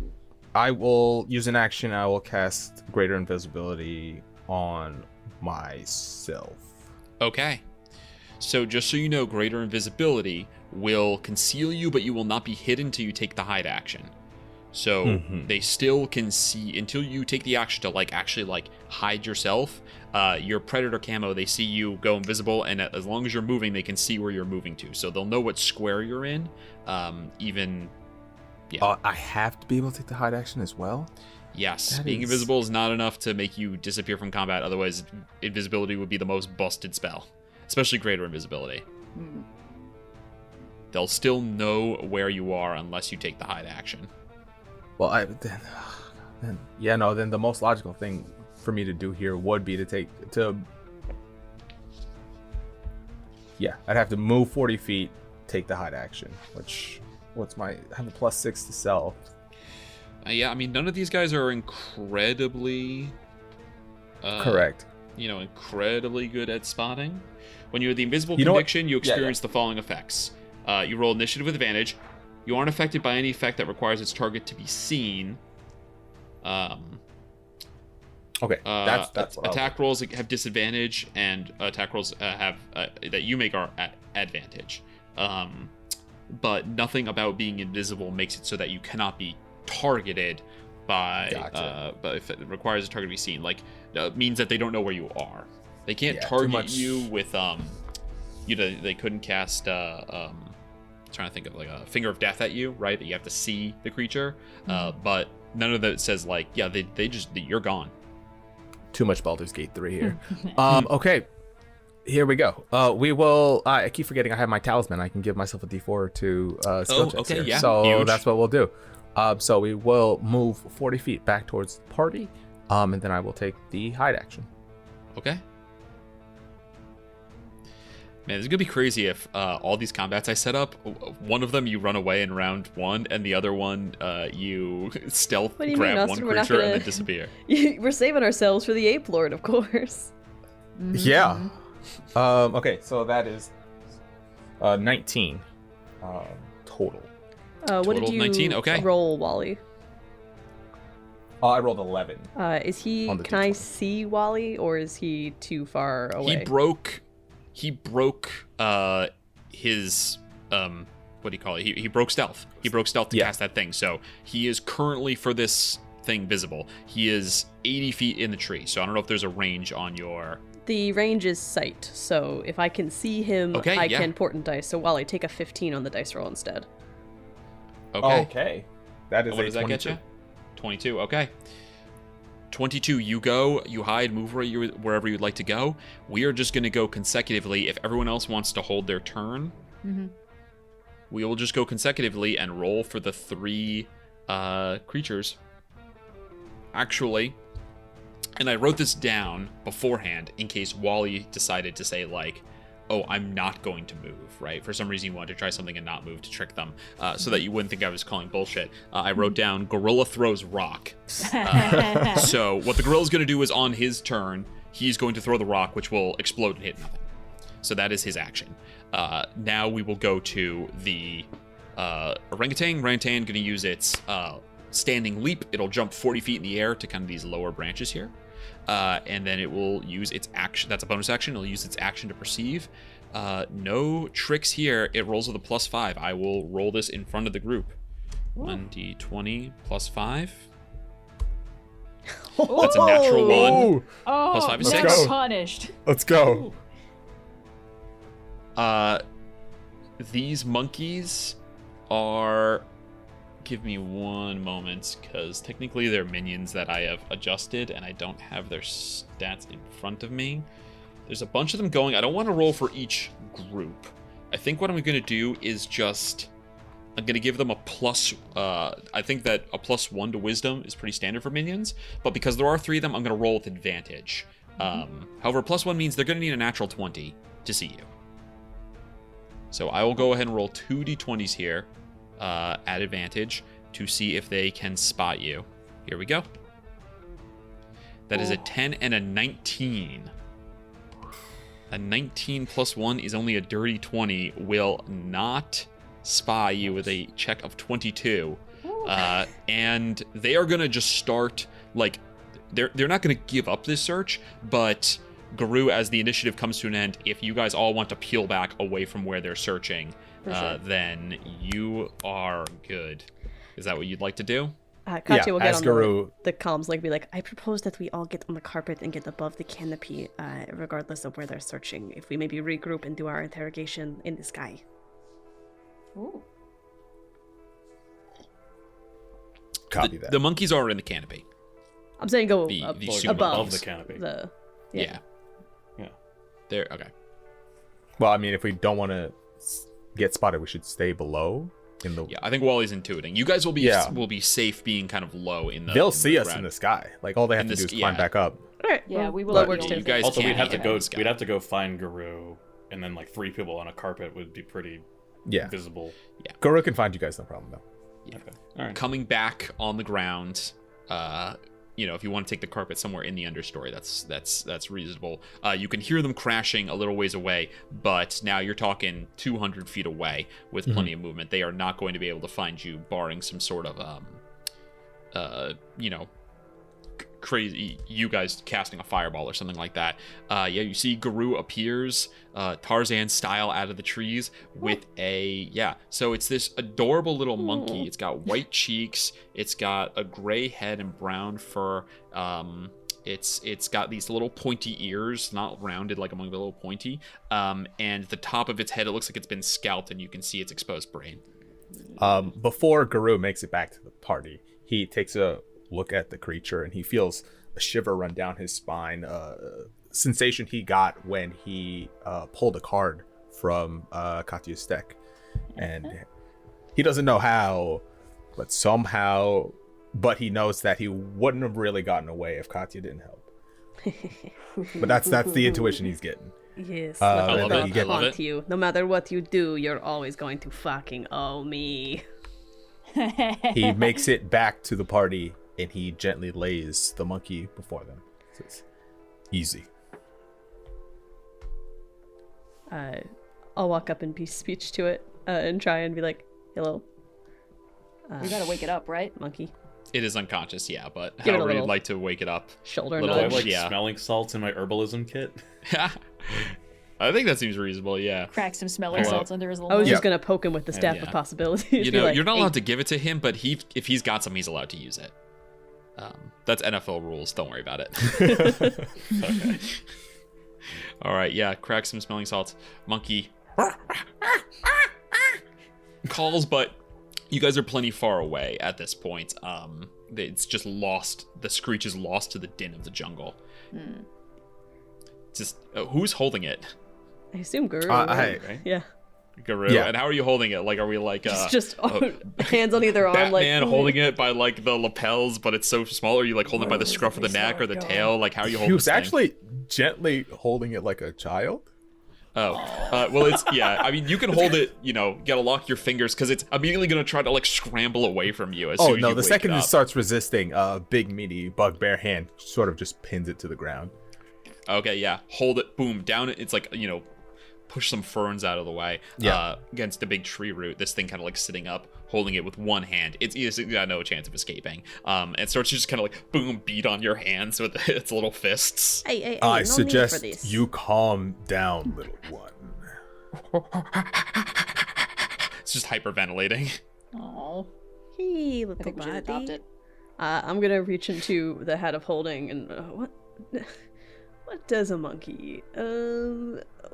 I've got rations, right? I've got. What does a monkey eat? What kind of thing would a monkey eat? Is there some sort of cliche thing a monkey would eat? Well, I'll pick up a piece of. Is there fruit. something that every cartoon ever for all of time has told me that monkeys eat? It's a good thing I packed my bananas this morning. I'll pick a piece of What fruit the from. fuck I assume I've was got that? a fruit of some kind. Sci-fi fantasy magic world. We've got fruit. Out of the hat and offer it to the monkey. We got bumpy fruit and severed tentacle. This is the space bar, sir. It looks at the fruit and it says, "Get eat your brains." No, you can't have those. I'm sorry. But, if eat your brains is a way of saying let's have a conversation, then yes, this is good. We could do this. Oh, actually, when he says that, Garou's going to sort of one hand keeping it down, the other hand rifling through his stuff. He has pieces of the owlbear brain he got, in his first episode. Oh, I forgot about that. That's so fucked up, Wally. It's been like a week and a half since. It's definitely not still good. That's soup. It's super old. Hey, yeah, brain is inspiration brain. for remembering you had that, Wally. Maybe it's been like jerky-fied. Maybe it's Well, dried Yeah, that's now. what happens. I think it like turns to like I think it more what do you call it? Like when you leave berries in a bottle for long No, enough. I rolled really Like well on my a jam? Like a herbalism jelly? kit. You're right. You did harvest them and preserve them, so they're more pickled, I'd imagine. Like Yes. you had to put them in like a Yeah. fluid preserve, but yeah, they're pickled. Yeah. Yeah. You give him brains? Says that's what he wants. Yeah, he'll slurp them down. Okay, you've hit your brains. Right. Perhaps we could ask a few questions if it's cool. Hey, let me go. Let me go. Well, maybe you answer the questions, then we let you go. How's that sound?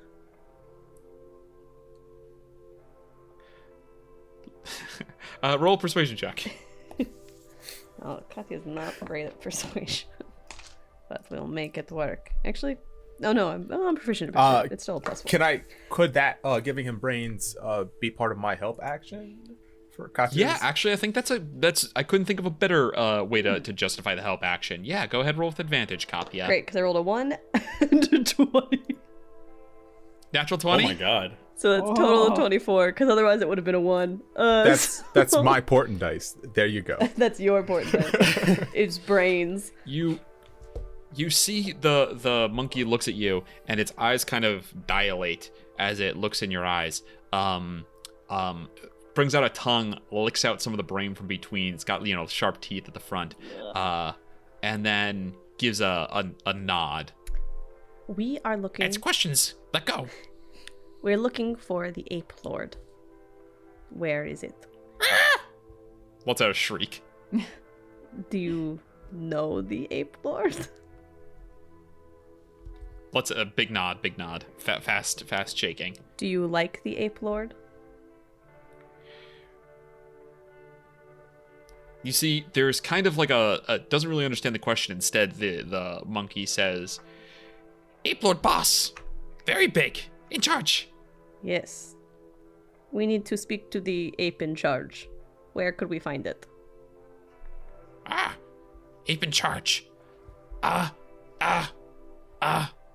You see, kind of like he's twisting his head. He's trying to like turn his body and look around, but he's like kind of pinned down by Garou, so he can't like get his head in the direction he's trying to get it.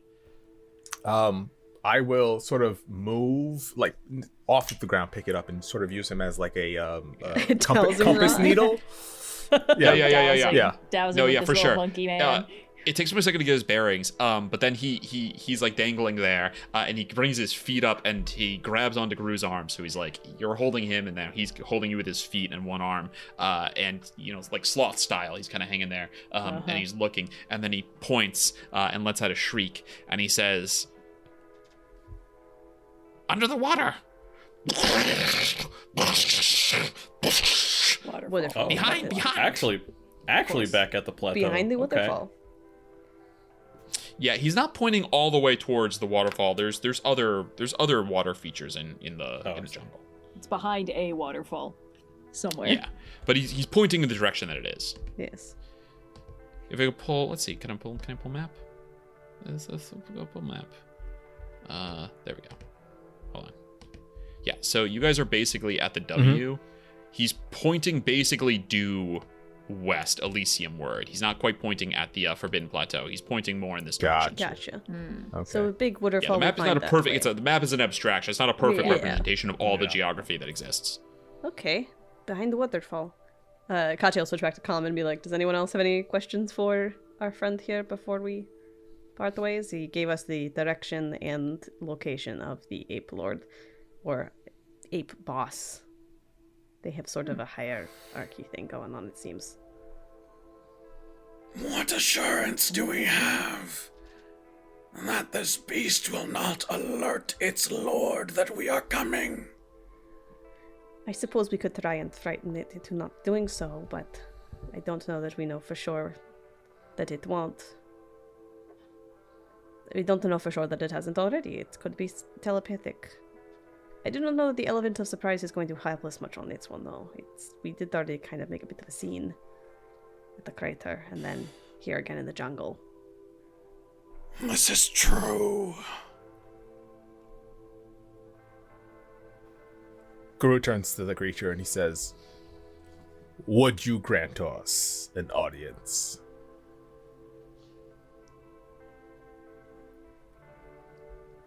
Pretty good. How do I describe this? Oh, first off, there is a detail I keep forgetting to mention about these guys, which is that this one has a little cord tied around its waist with like a little stone, like a flint knife, basically. Huh. Like it doesn't look intense or Yeah, anything. It's like barely a dagger, but it is a thing that you've seen. These monkeys have all been carrying like sharp sticks or little like stone weapons on them. It's primitive, but it's a detail that I keep forgetting to mention because of their exposed brains. But it's relevant. So he does have that on him. You ask if you can grant an audience. And I think that just like when you asked if he liked the ape lord, there's like it's not computing. Okay. It'd be like if I was like, oh yeah, the moon is real beautiful, and you were like, take me there sometime. I'd be like, what? Like what? How? You know, like you're asking something that's a little above his pay grade. What do you plan to do after our conversation? Eat brains. Such Gonna a go simple to creature. the crater to eat brains? Ape Lord, send me there. Yes.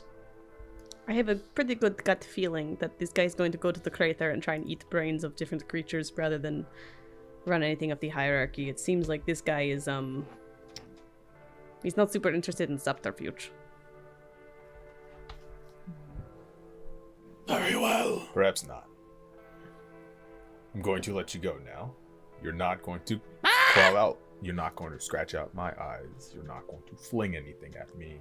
You will merely walk away. If not, I will make sure that you regret everything you do from this moment on.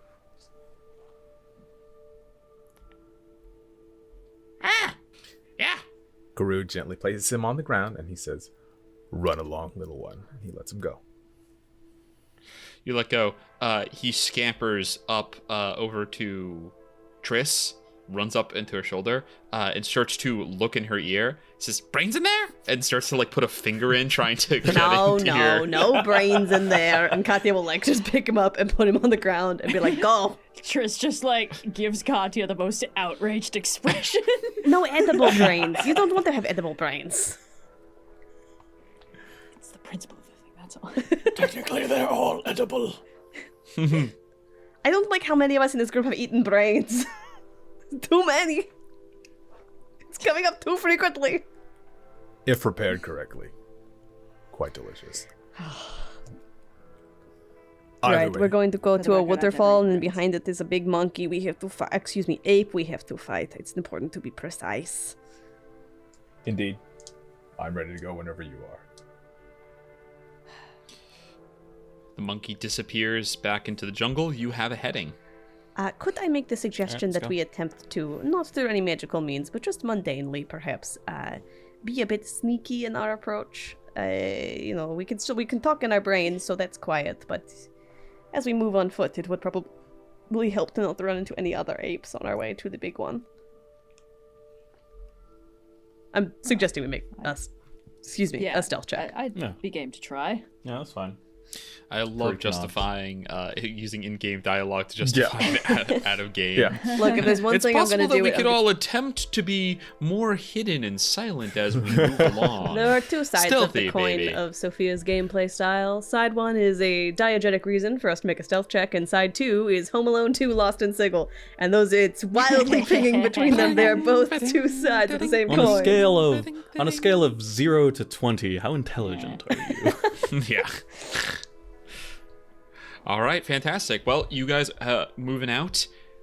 Go ahead and roll me some stealth if you would be so kind. I'll try not to. Alrighty. I actually am going to burn a rage to make sure I succeed on this stealth check because I don't want to roll. Is it a thing? Yeah.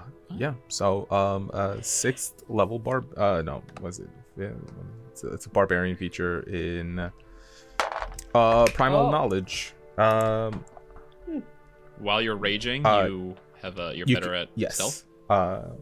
Whenever you make an ability check using one of the following skills, you can use a strength check, even if it uses a different ability. Acrobatics, intimidation, perception, stealth, or survival. And then one of your choice. I chose animal handling. I'm going to use this for stealth. Okay. So, let's get thank God. Okay. Numbers. Okay. So, Katya coming in with a 22. Very sneaky. Oh, I didn't put it in the chat. Sorry. Kireek, can't you turn invisible? Kireek with a... Oh, yeah. Oh, yeah, you have advantage if you want to use your daily camouflage. That's true. Good it's catch, only for 10 minutes, so I don't know how long we'll be walking for is the thing. Well, okay. Good question. You're right. I called for a stealth check.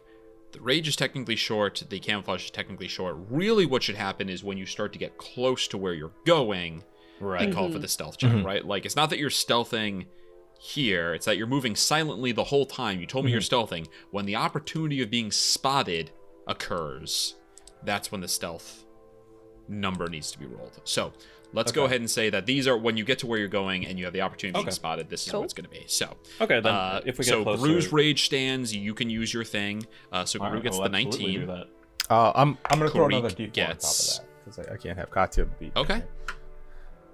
21. We'll tie it up. Nat 20 from Tris for a 21. No, it's still higher. Yeah, I'm not proficient in stealth, and I only get it from You can't be sneakier than me with my +8 to stealth, even without casting invisibility. It's fine. I used the rage and Get fucked, talisman. Garou. It's fine. So what's your total, Garou? 21. Still extremely impressive. 21, 21, 22, and Kireek. The 9 stands. I rolled a 1 the second time. I rolled a 1. Fuck. But at least you can be invisible. That feels like it has to do something. I mean, it's camouflage. It will mean that like targeting camouflage. him with attack rolls will have disadvantage. It means that you can't target him with like again a finger of death or whatever, right? It does mean that can't happen, but it does mean he's going to still be spotted. So you walk. You bushwhack your way through this jungle for hours. Occasionally, right, the jungle is thrumming with life, so there are other things to see here. Beautiful parrots and toucans fly about. At one point, you see a giant anteater go lumbering by kind of slowly. And yeah, it's easy to forget that you are currently in the depths of enemy territory. The enemy being some sort of evil psychic mutant primate who is sending their legions to control a very powerful portal to another plane. Easy to get lost in all that as you travel and make your way Elysiumward. The walk takes hours. You have to stop for food. Stop to rest your feet every now and again. Sometimes divert yourself around, a large fallen tree, things like that get in your way. But you're able to travel with little difficulty. You're not following a track, you're just keeping a heading. So, one of you has a survival proficiency, right? I do. Yeah, a bunch of you do. Keeping a bearing, trivially easy. We don't need to do any kind of rolling. When you start to hear the river up ahead, you can spot through the trees, and following it up, you can see that there is, in fact, nearby a massive cliff face. Massive, it's probably like 90 feet tall. That's pretty tall, but compared to, for example, the Forbidden Plateau, which is, many hundreds of feet tall, right? Maybe like 1,000 feet tall. It's really nothing in comparison, but it does have an impressive waterfall cascading over it. You can hear it, and here is where your stealth comes into play. Garou concentrating on your rage to mask your footsteps, Kireek employing your octopus-like rippling kind of chromatophores that disguise your body, Trystine and Katya just built kind of being straight baller at it. Yep. Just kind of built different. I never use my drow stealth heritage stuff. I'm so bad at it, but I just got lucky. Fantastic. You approach and come, at the base of the waterfall. There's kind of this larger pool area. So following the river up, staying in the thick of the jungle, you see come around this pool, start to circle around this kind of wider area and see the waterfall, this cliff face. Looking around, you don't see any signs of any primates, any apes or monkeys right now. But standing there for only 30 seconds or so, kind of getting your bearing, you do see that the water parts, not supernaturally, but an enormous gorilla head is walking out from behind it, and as it does, the water cascades down its head and shoulders, and this massive gorilla, 6 arms, begins to walk out. 6 arms? Sorry, 4 arms, 2 legs, 6 legs. Okay. 6. This is getting ridiculous. I mean, that's how we know it's the boss. 12-armed gorilla. It's like a arms. fucking centipede gorilla. He's just like a bug. Can't walk anywhere. Just wait has till to, we see the 8-armed crawl gorilla around. It's got all these stupid arms. Yeah. No one talks about the 8-armed gorilla in the room. QC begins to emerge, and more primates you can see as it kind of comes out from the water. There's this moment you can see deep in there. There's lots of movement behind the waterfall in this cavernous space. There's clearly more primates in there. Oh, I'm so stupid. Of course the Monkey King's behind a fucking waterfall.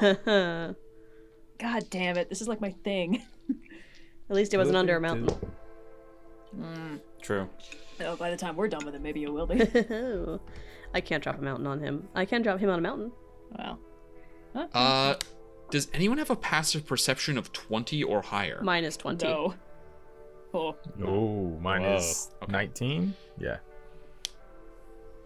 Always second. You're best. all sitting there watching, except for Katya. You notice as you're sitting there, out of the corner of your eye, kind of off to your right towards the waterfall, but in the jungle, there's a large shimmer, and you immediately recognize what would be invisibility, an invisibility spell, but on a hulking creature. That's not the ape lord. Turn around. The orangutans, the psionic orangutans, have the capability of casting invisibility on themselves innately. And it has spotted Kireek. Yeah. So we are going to do a quick first round theater of the mind. Here's what's going to happen. Oh my goodness. Okay. Who's hit? Oh my goodness, I'm trying to remember initiative. I think what's gonna happen here, I'm gonna rule kind of using the old way, because I think this is gonna be for simplicity. Kireek was spotted, so the orangutan sees Kireek. Katya has spotted the orangutan. We're going to roll between Katya and the orangutan to see who is going to go first, and if there's anything that we can do, and then that is going to be the end of that first round of Theater of the Mind combat. So, Katya, this guy is going to roll with just a +2.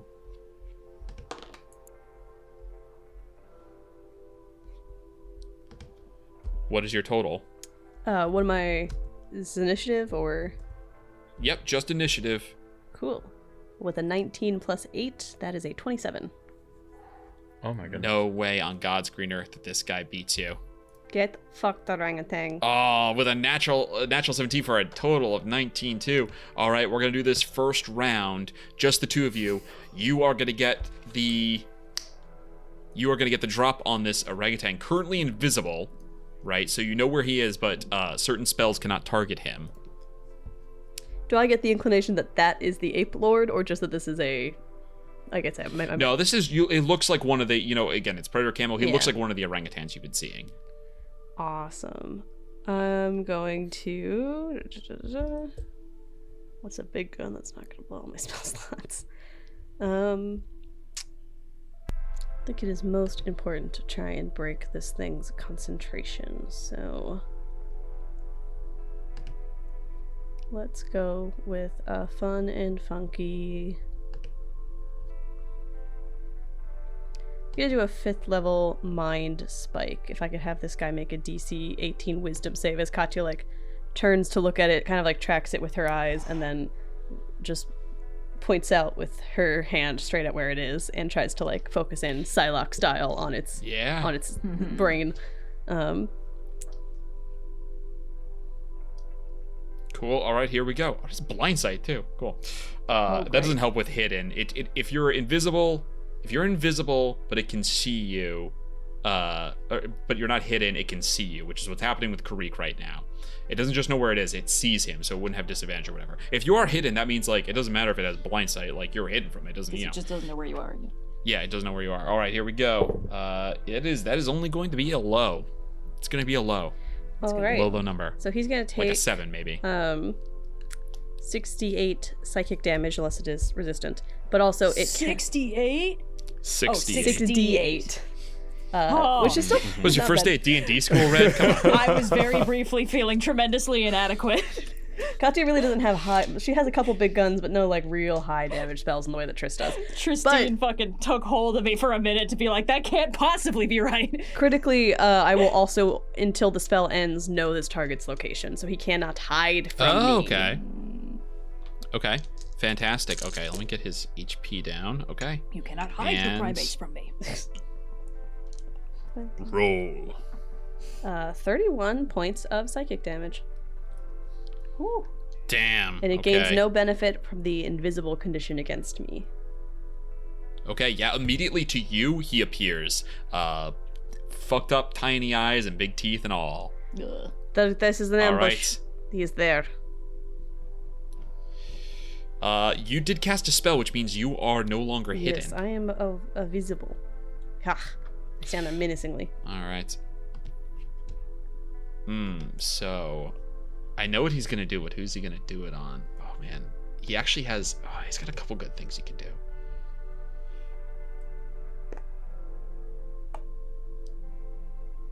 Okay, no, he is gonna do this. The other thing would be so cool, but he's gonna do this instead. You see, he thought he saw a creature in this foliage, but instead he realizes that there are at least 2, and where there are 2, there could be more. Hey. Instead, you see his eyes flash, and the plant life is going to come to life around you. He's going to cast Entangle. I need everyone to please make a strength saving throw. Oh no. Uh-oh. Yep. Now. 6. Oh, what was that again, Katya? I could give myself a 20, but I one. won't. Oh, I'm saving it for later. Oh, okay. All right, Katya with a 6. Triss, you got a nat 1. That one. Kireek, 12? DC 13. No. Fuck me, dude. And 28. Garou? 28, yeah. All right. Plant life comes up and entangles all of you. Garou, you immediately rip right free. Like literally a vine comes up on your, like around your torso, and you just pull it right out by the roots. The rest of you are all grappled. Here's what's up entangled. Grasping plants sprout from a 20-foot square within range. He's plenty within range. For the duration, it is difficult terrain. Each creature in the area must succeed on the strength throw or be restrained. Great. You can take an action to make a strength check to break the restrained condition. Otherwise, your movement is 0, and you attacks against you have advantage. Your weapon attacks have disadvantage.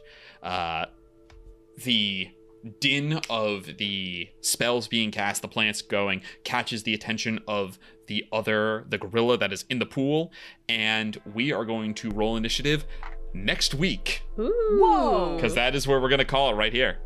Oh my goodness. Okay. So we will pick up next week with a severely injured psychic orangutan, 3 of the party restrained in plants, and some nonsense coming from who knows what's behind that waterfall. Okay. Hell yeah. Well, Spooky. okay, whatever. Yeah, we'll be fine.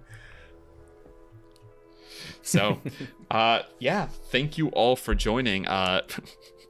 lift the DM screen a bit. You guys cakewalked both encounters because you didn't fight either of them. Yeah. Yeah, I was I wondering. went out of my way to do that. So you went out of your way. So yeah, this is where we're ending. Breezy episode. We will come back next week to see where we pick up with the.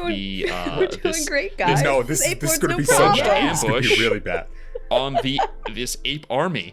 We will this catch is you giving all Austin then. a week to adjust the difficulty of this encounter to account for the fact that we've barely burned any resources yet. Yeah, you know what's giving me a week to do is create more primate bad guys, because it was like I made 3 whole bad guys. How many more possible primates could I need? A lot more. You guys have seen them all. Extremely cool. I'm So, down to get to some more of those guys. monkey business. But thanks for listening. We'll catch you guys. That's got to be the name of the next episode. Ooh. Come on. It is my circus, Hey. but those ain't my monkeys. I actually have a cross-stitch pillow that says, "This is not my circus. This is not my monkey." So I'm ready. This is not my beautiful circus. Those are not my beautiful monkeys. Catch you next week. Hell yeah.